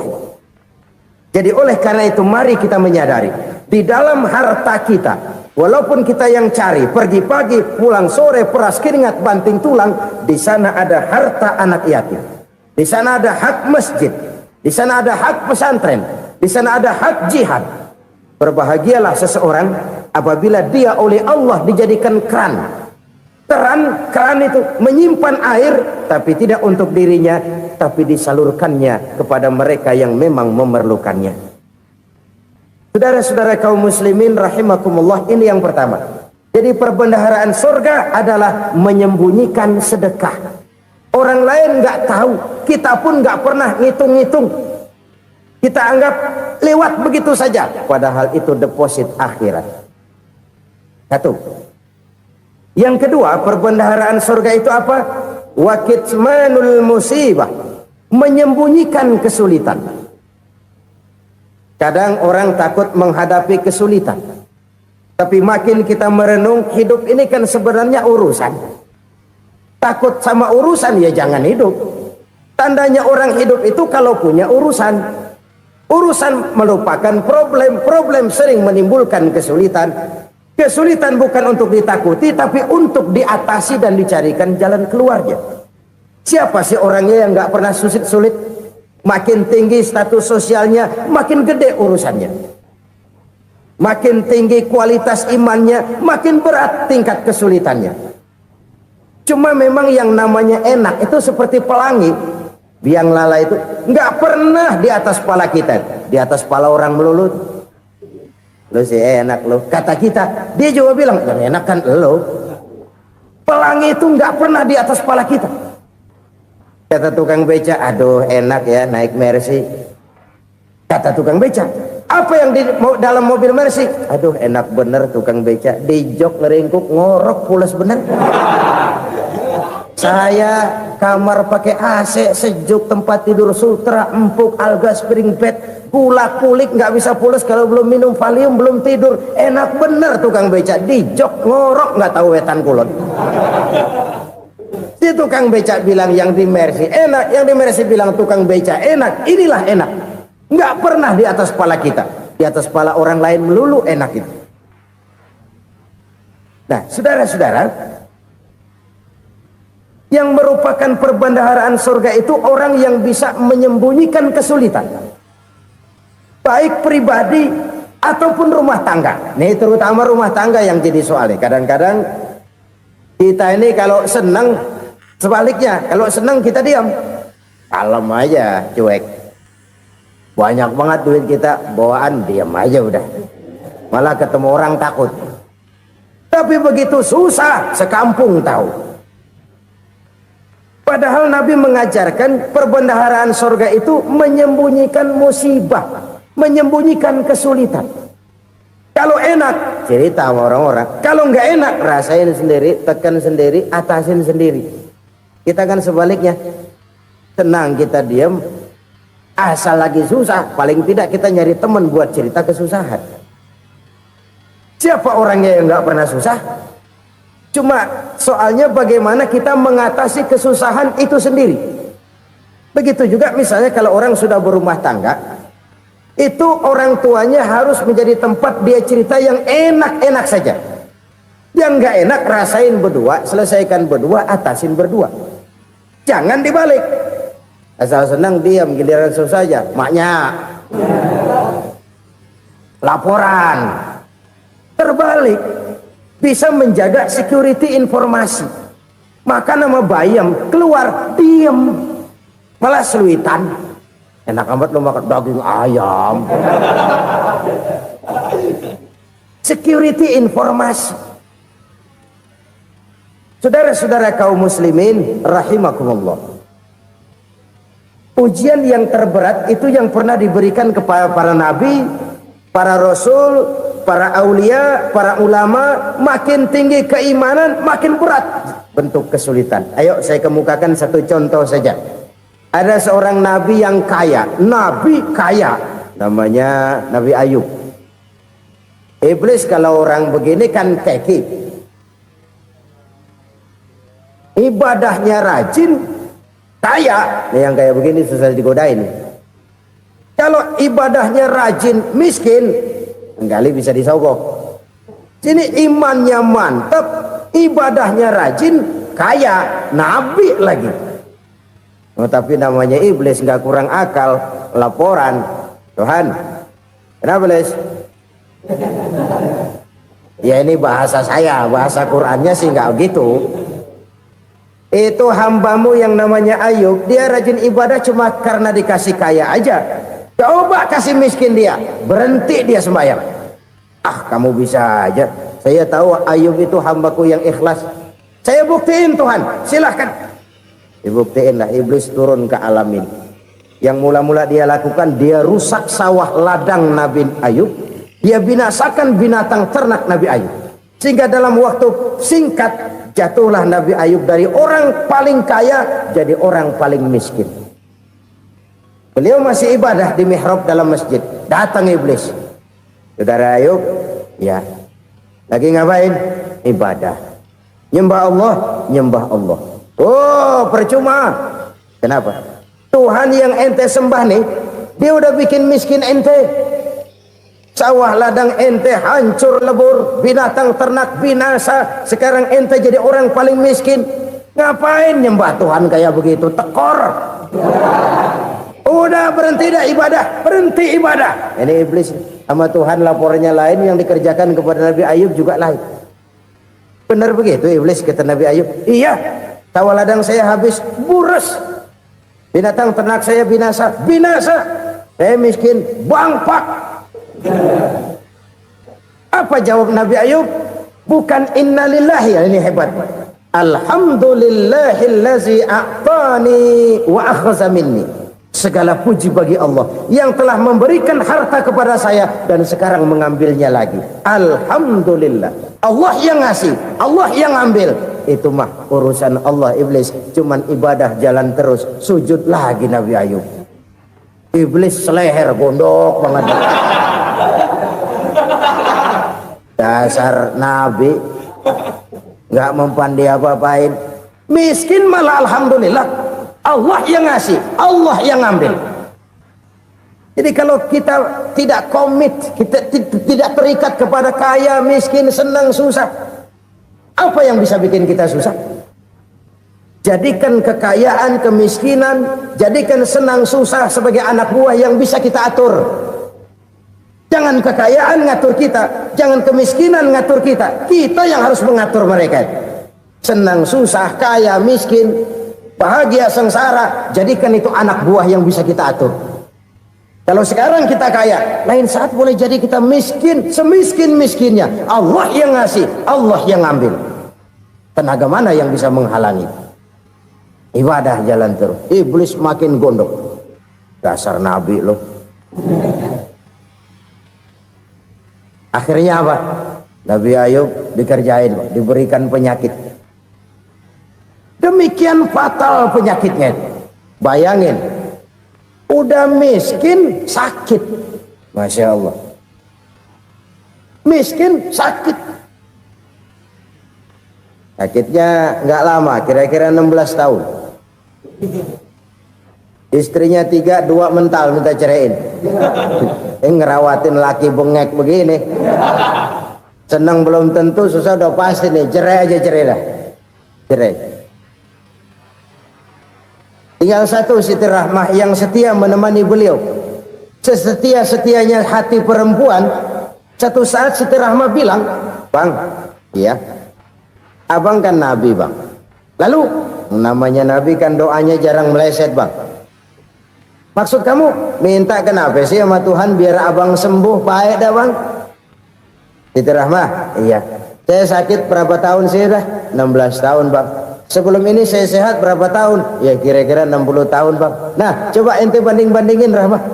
Saya dikasih sehat 60 tahun, dikasih sakit 16 tahun. Sudah nggak sabar mau doa kepada Allah minta sembuh. Saya malu kepada Allah.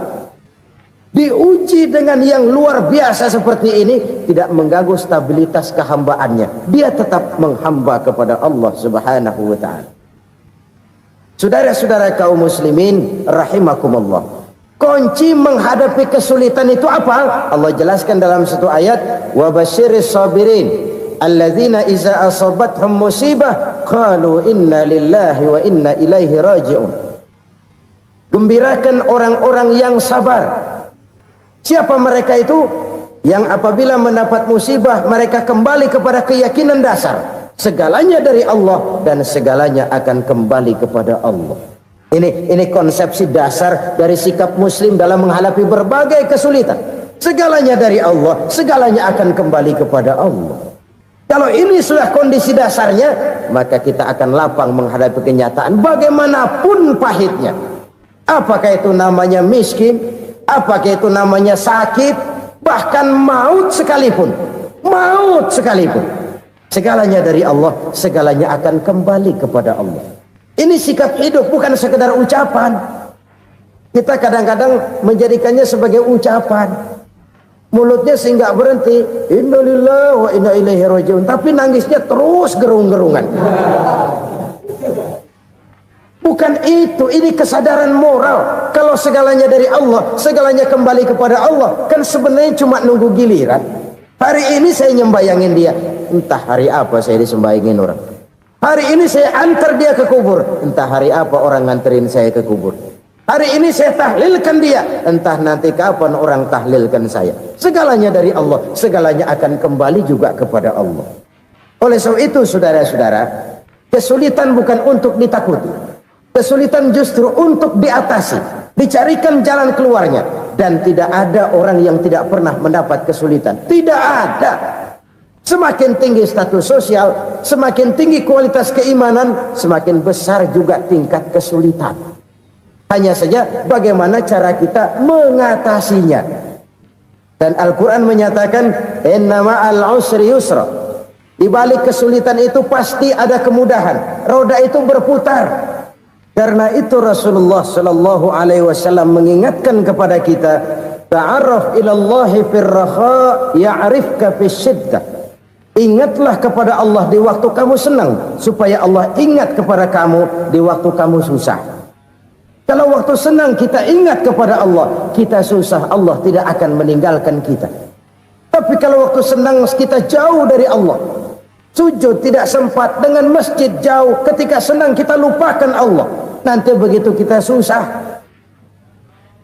Allah lupakan kita, dan itu menyakitkan. Oleh karena itu orang-orang tua kita dulu bilang, kalau lagi sehat ingat-ingat lu bakal sakit nanti. Kalau lagi kaya ingat-ingat satu saat kita bakal jatuh miskin. Bahkan kalau lagi muda ingat-ingat kita bakal tua. Dan yang terpenting kalau lagi hidup ingat-ingat kita bakal mati. Saudara-saudara kaum muslimin rahimakumullah. Jadi yang kedua yang merupakan perbendaharaan surga, menyembunyikan musibah. Saudara-saudara kaum muslimin rahimakumullah. Hal ketiga yang merupakan perbendaharaan surga adalah wasilatur rahmi. Orang yang suka bersilaturahmi. Sebagaimana yang kita maklum bahwa manusia adalah makhluk yang disebut zon politika. Makhluk sosial yang tidak mungkin hidup sendiri-sendiri. Betapa dan siapapun kita memerlukan orang lain.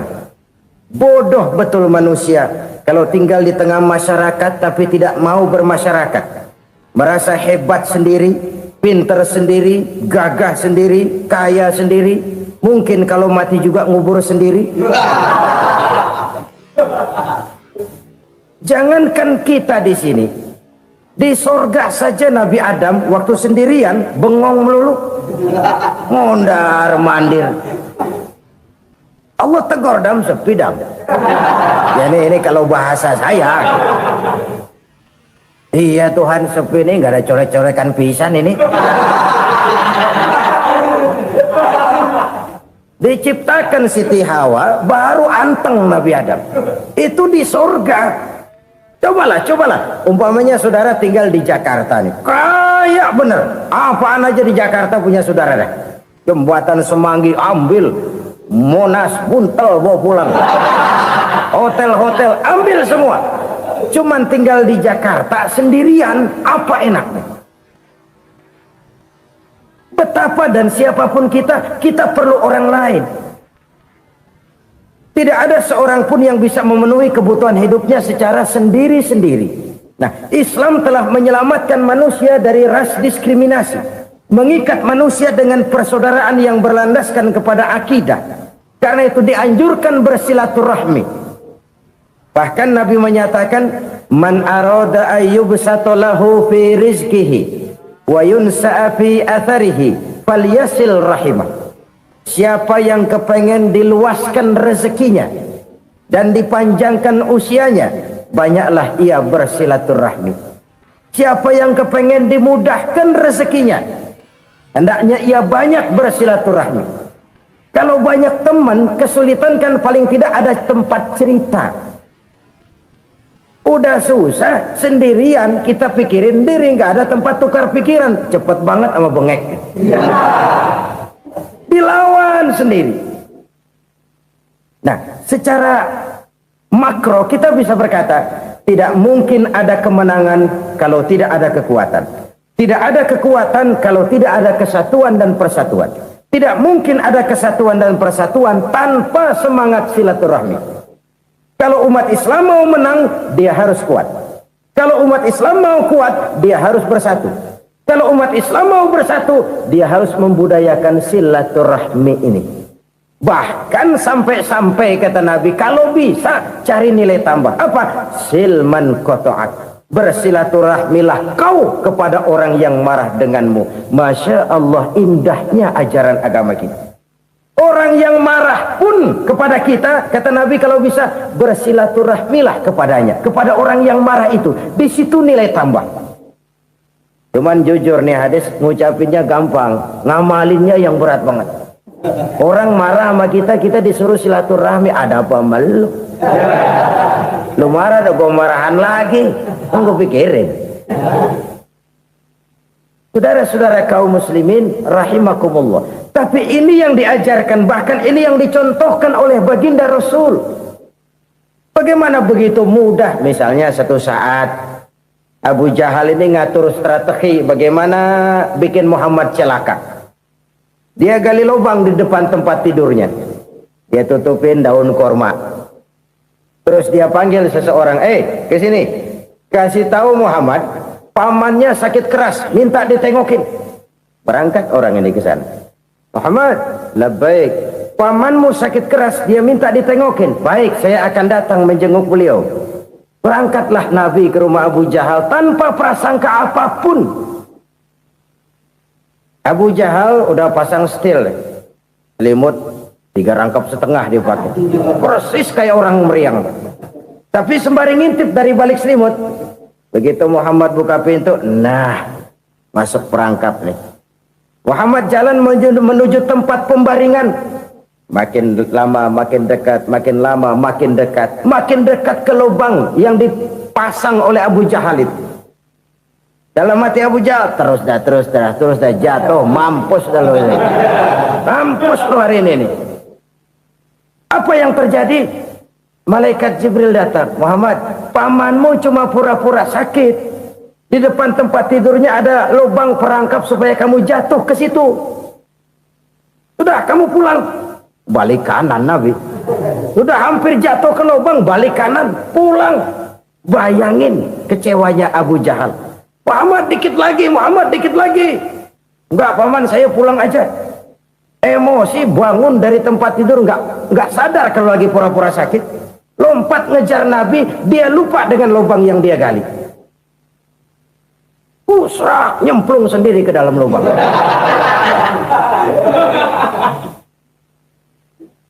Nabi terus berlalu. Ini terjadi keanehan. Jatuh ke lubang yang dia gali itu sebenarnya nggak terlalu dalam ya, antara 3-4 meteran lah. Tolong saya jatuh ke lubang ini. Datanglah pelayan-pelayannya itu. Angkat saya dari sini. Oh, yang ngulurin tambang. Satu gulung, belum juga nyampe itu tambang. Kurang, beli lagi ke warung. Sambung, ulur lagi, nggak juga bisa sampai. Wah, ini kerjaan Muhammad ini. Tolong, siapa salah seorang kamu ke rumah Muhammad, kasih tahu encangnya kecebur. Minta ditolongin. Sampaikan kepada Rasul. Kenapa? Pamanmu jatuh ke lubang, Muhammad minta tolong diangkatin. Tambang udah nyambung-nyambung nggak nyampe juga. Ya, nanti saya datang, saya tolong. Cobain. Nyata-nyata orang berniat jahat mau mencelakakan dia. Datang dia menolong. Ini yang disebut air tuba dibalas air susu ya ini. Bukan sebaliknya. Air tuba dibalas air susu. Paman, kecebur ya? Iya Muhammad, tolong ini. Pegang tangan saya. Nabi ulurkan tangannya. Nyampe. Dipegang oleh Abu Jahal. Diangkat ke atas. Sampai atas. Apa kata Abu Jahal? Sihirmu memang hebat Muhammad. Udah ditolongin dikata sihir. Yang enak kita kemplang kan itu orang begitu. Urusan apa? Tapi inilah akhlak. Kalau bisa kamu bersilaturahmilah dengan orang yang marah kepadamu sekalipun. Orang marah kita tetap baik. So, kalau kita berbuat baik sama orang yang memang baik, rasanya sih biasa-biasa aja. Orang baik kita baik lagi, ya draw aja, belum ada nilai tambah di situ. Baru ada nilai tambah kalau kita bisa berbuat baik kepada orang yang nyakitin kita. Itu namanya kita setingkat di atas dia. Dia sakitin kita, kita berbuat baik sama dia. Dia pelit sama kita, kita baik sama dia. Dia marahin kita, kita deketin dia. Di situ kita punya nilai tambah. Jadi siapa yang ingin diluaskan rezekinya kata Nabi dan dipanjangkan umurnya, hendaklah ia banyak-banyak bersilaturahmi. Sederhana sebenarnya silaturahmi. Tapi silaturahmi membangkitkan semangat kesatuan dan persatuan. Kesatuan dan persatuan melahirkan kekuatan. Dalam matematika, 1 ditambah 1 pasti 2. Tapi di tengah masyarakat, 1 orang takut ditambah 1 orang takut, hasilnya jadi 2 orang setengah berani. Kenapa setengah berani? Karena udah berdua. Tadi pan takut sendirian. Kalau dia kumpul turu-turu takutlah jadi berani. Kita yang lemah, kita yang tidak berdaya, kita yang miskin, kalau mau kompak bersatu, apa yang nggak bisa kita kerjain? Apalagi tinggal di kota besar, pilihan cuma 2, bertahan atau minggir. Bertahan atau minggir. Untuk bisa bertahan harus mampu bersaing. Untuk mampu bersaing harus punya keahlian. Keahlian harus ditunjang dengan pendidikan, ditambah oleh kekompakan sebagai umat. Udah miskin mencar mulu, orang injak kita. Orang nggak pandang urusan apa yang malu.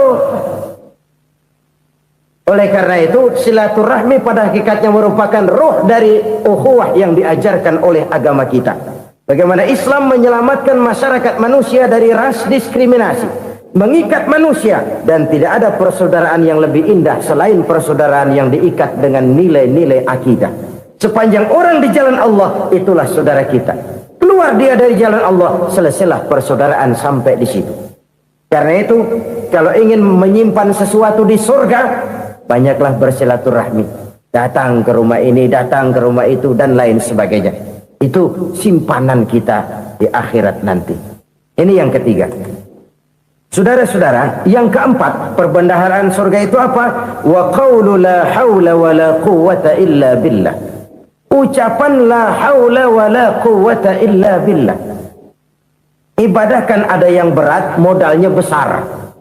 Bangun masjid berat, modalnya besar. Bangun rumah sakit berat, modalnya besar. Ada ibadah yang berat tapi modalnya ringan. Misalnya puasa. Puasa itu berat, mengendalikan nafsu. Kalau sekedar nggak makan nggak minum sih enteng. Mengendalikan nafsu itu jihad terbesar. Tapi kan modalnya ringan, cuma niat saja. Ini ibadah berat, modalnya ringan. Ada ibadah yang ringan, modalnya juga enteng. Seperti termasuk ucapan la haula wa la quwwata illa billah. Tanpa sadar, la haula wa la quwwata illa billah, nyelengin tuh di surga. Nyelengin kita nggak terasa, nyelengin simpenan akhirat. La haula wala quwata illa billah, nyimpen lagi. Kaget, la haula wala quwata illa billah, nyimpen lagi. Banyak simpenan. Walaupun sebenarnya yang dimaksud di sini adalah kesadaran batin bahwa tidak ada daya dan kekuatan kecuali Allah. Itu intinya. Kita memulai pekerjaan disunahkan baca bismillah, kan begitu? Apa itu? Kesadaran moral bahwa ini saya bisa kerjakan. Saya kerjakan ini dengan menyebut nama Allah. Kenapa? Kalau Allah tidak memberikan daya dan kekuatan, mana mampu saya kerjakan ini. Maka saya kerjakan ini dengan menyebut nama Allah. Bismillah. Kesadaran moral.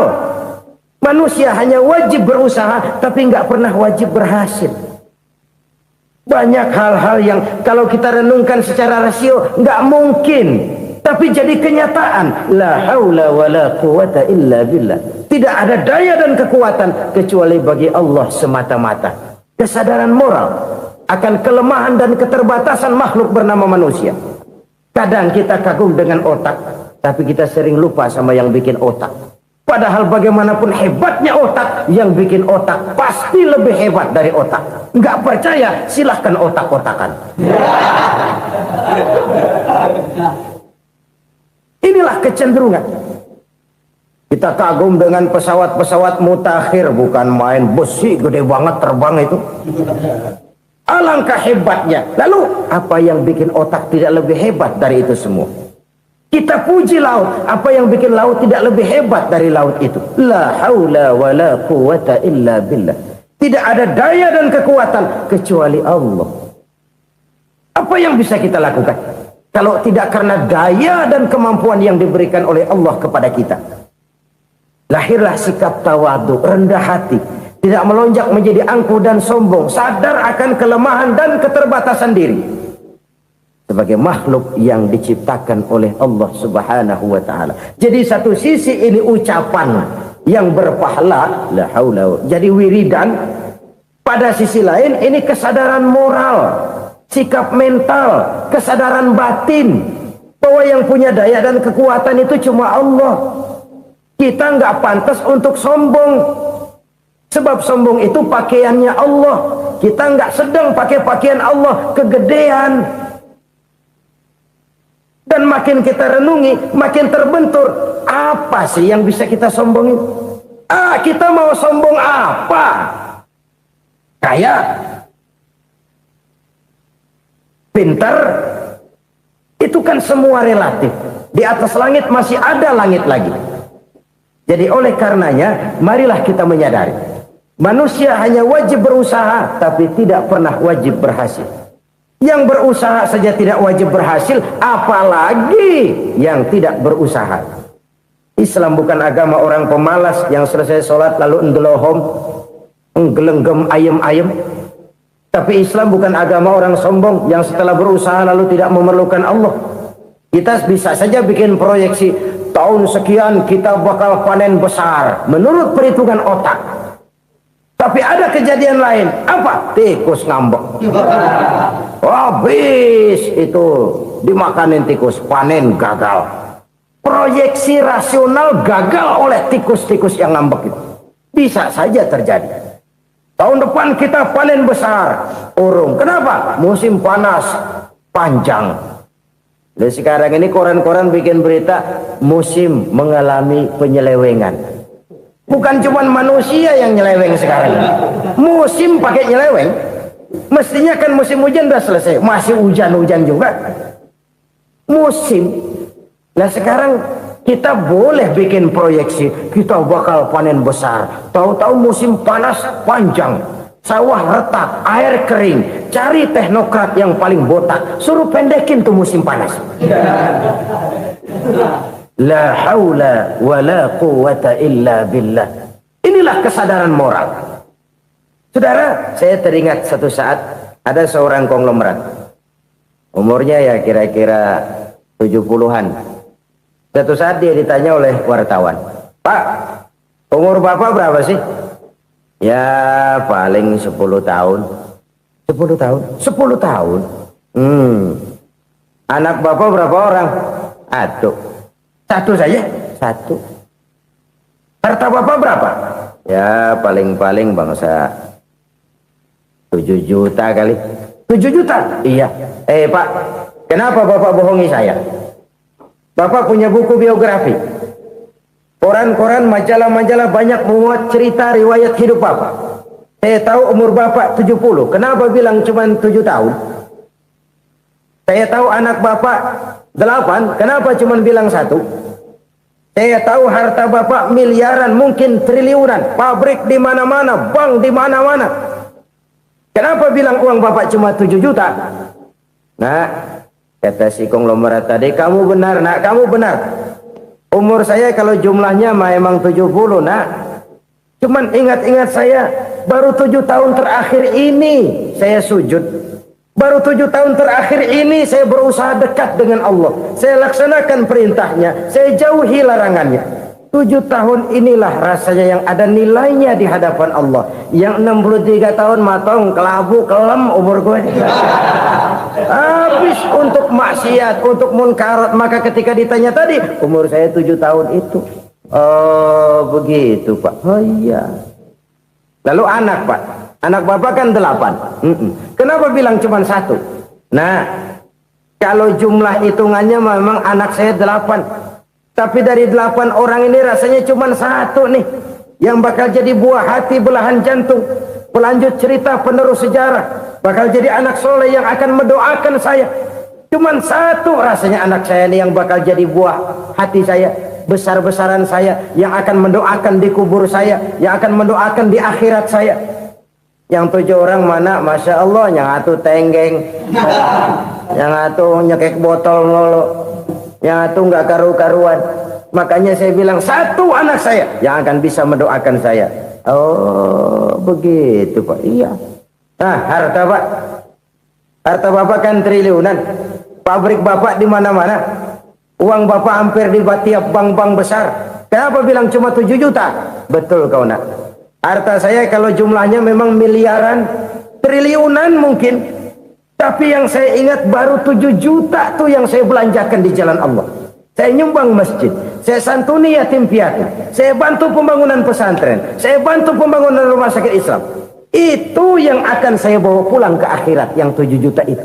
Yang triliunan itu nanti akan diperebutkan oleh anak-anak saya sebagai waris saya. Jadi harta saya 7 juta itu yang bakal nemenin saya di akhirat, yang akan saya bawa pulang jadi teman saya.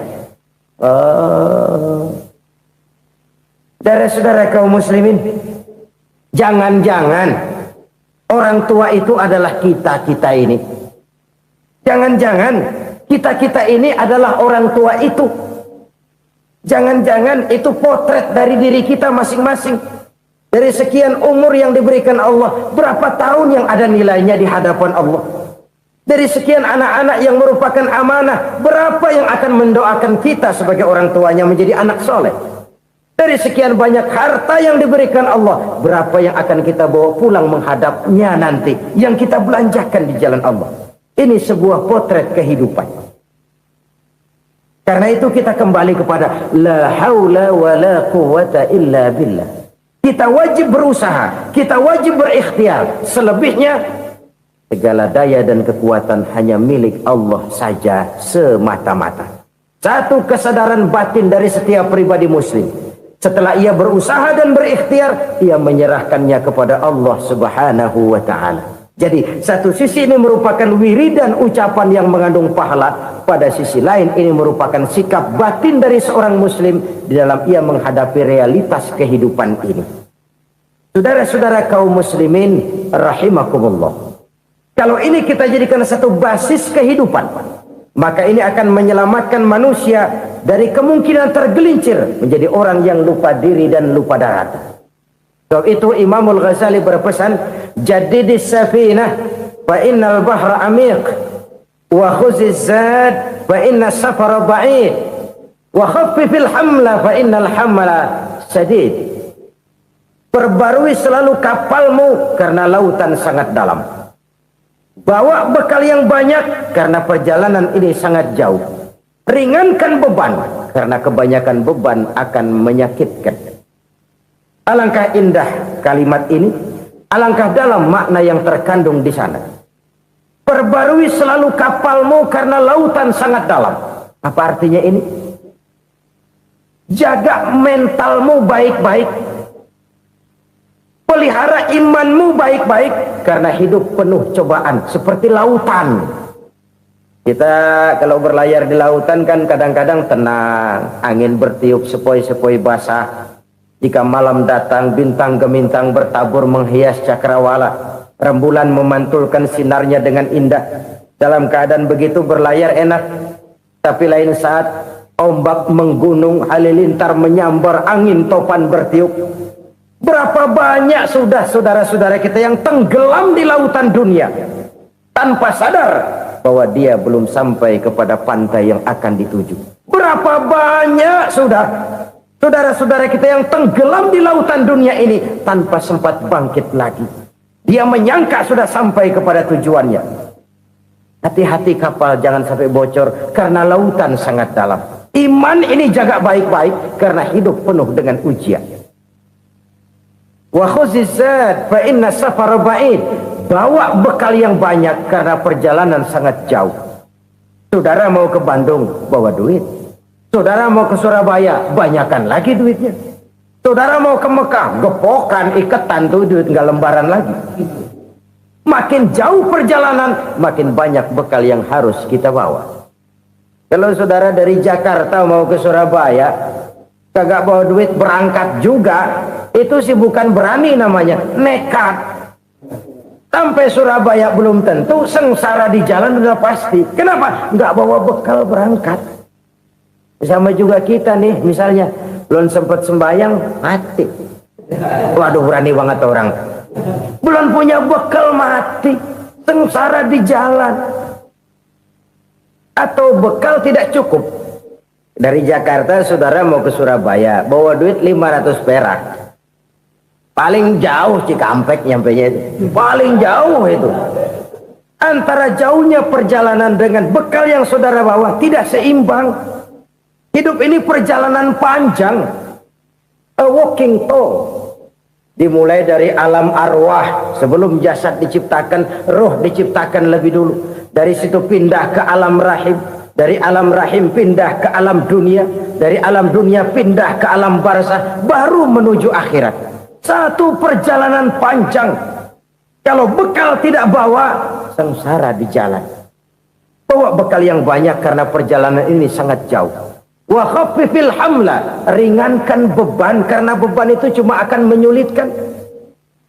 Kalau bekal itu sih keperluan, tapi beban nggak kita perluin, coba ngeberat-beratin. Apa ini beban? Dosa, kecurangan, kebatilan, kezoliman, ketidakadilan, kesewenang-wenangan. Itu akan jadi beban kita di akhirat. Alangkah celakanya, perjalanan panjang, bekal tidak bawa, beban kelewat banyak, alamat sengsara di jalan. Pahala tidak ada, dosa berlipat ganda. Na'udzubillah, summa na'udzubillah. Kalau kita rangkum nasihat Al-Ghazali dengan kisah si konglomerat tadi, kita akan mengambil kesimpulan. Pertama, bekal terbaik dalam menghadapi gejolak kehidupan ini tidak lain adalah iman. Yang kedua, pahala dan dosa. Dua hal kontroversial. Pahala adalah bekal, dosa adalah beban. Tapi kita sekarang kan tidak begitu terangsang kepada yang abstrak. Orang berlomba mencari yang konkret-konkret saja. Yang real. Kalau memang dosa, benjol dong. Kira-kira begitu. Kira-kira begitu. Persis orang Yahudi dulu. Orang Yahudi itu kan pernah minta kepada Nabi Musa.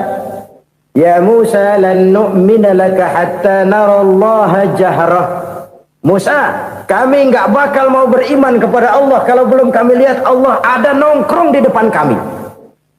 Kalau memang Tuhan ada, taruh dong di depan kami. Mau yang konkret-konkret saja. Kalau memang dosa, benjol dong. Kalau memang pahala, berasa dong. Orang terangsang kepada yang real, yang konkret-konkret saja. Karena itu, untuk mengejar dosa, orang mau bayar. Tapi untuk mengejar pahala, walaupun tidak bayar, orang segan. Ini yang dikatakan oleh Nabi, kamu mengharapkan ke surga tapi kamu berat melaksanakan sesuatu yang bisa membawa kamu ke surga.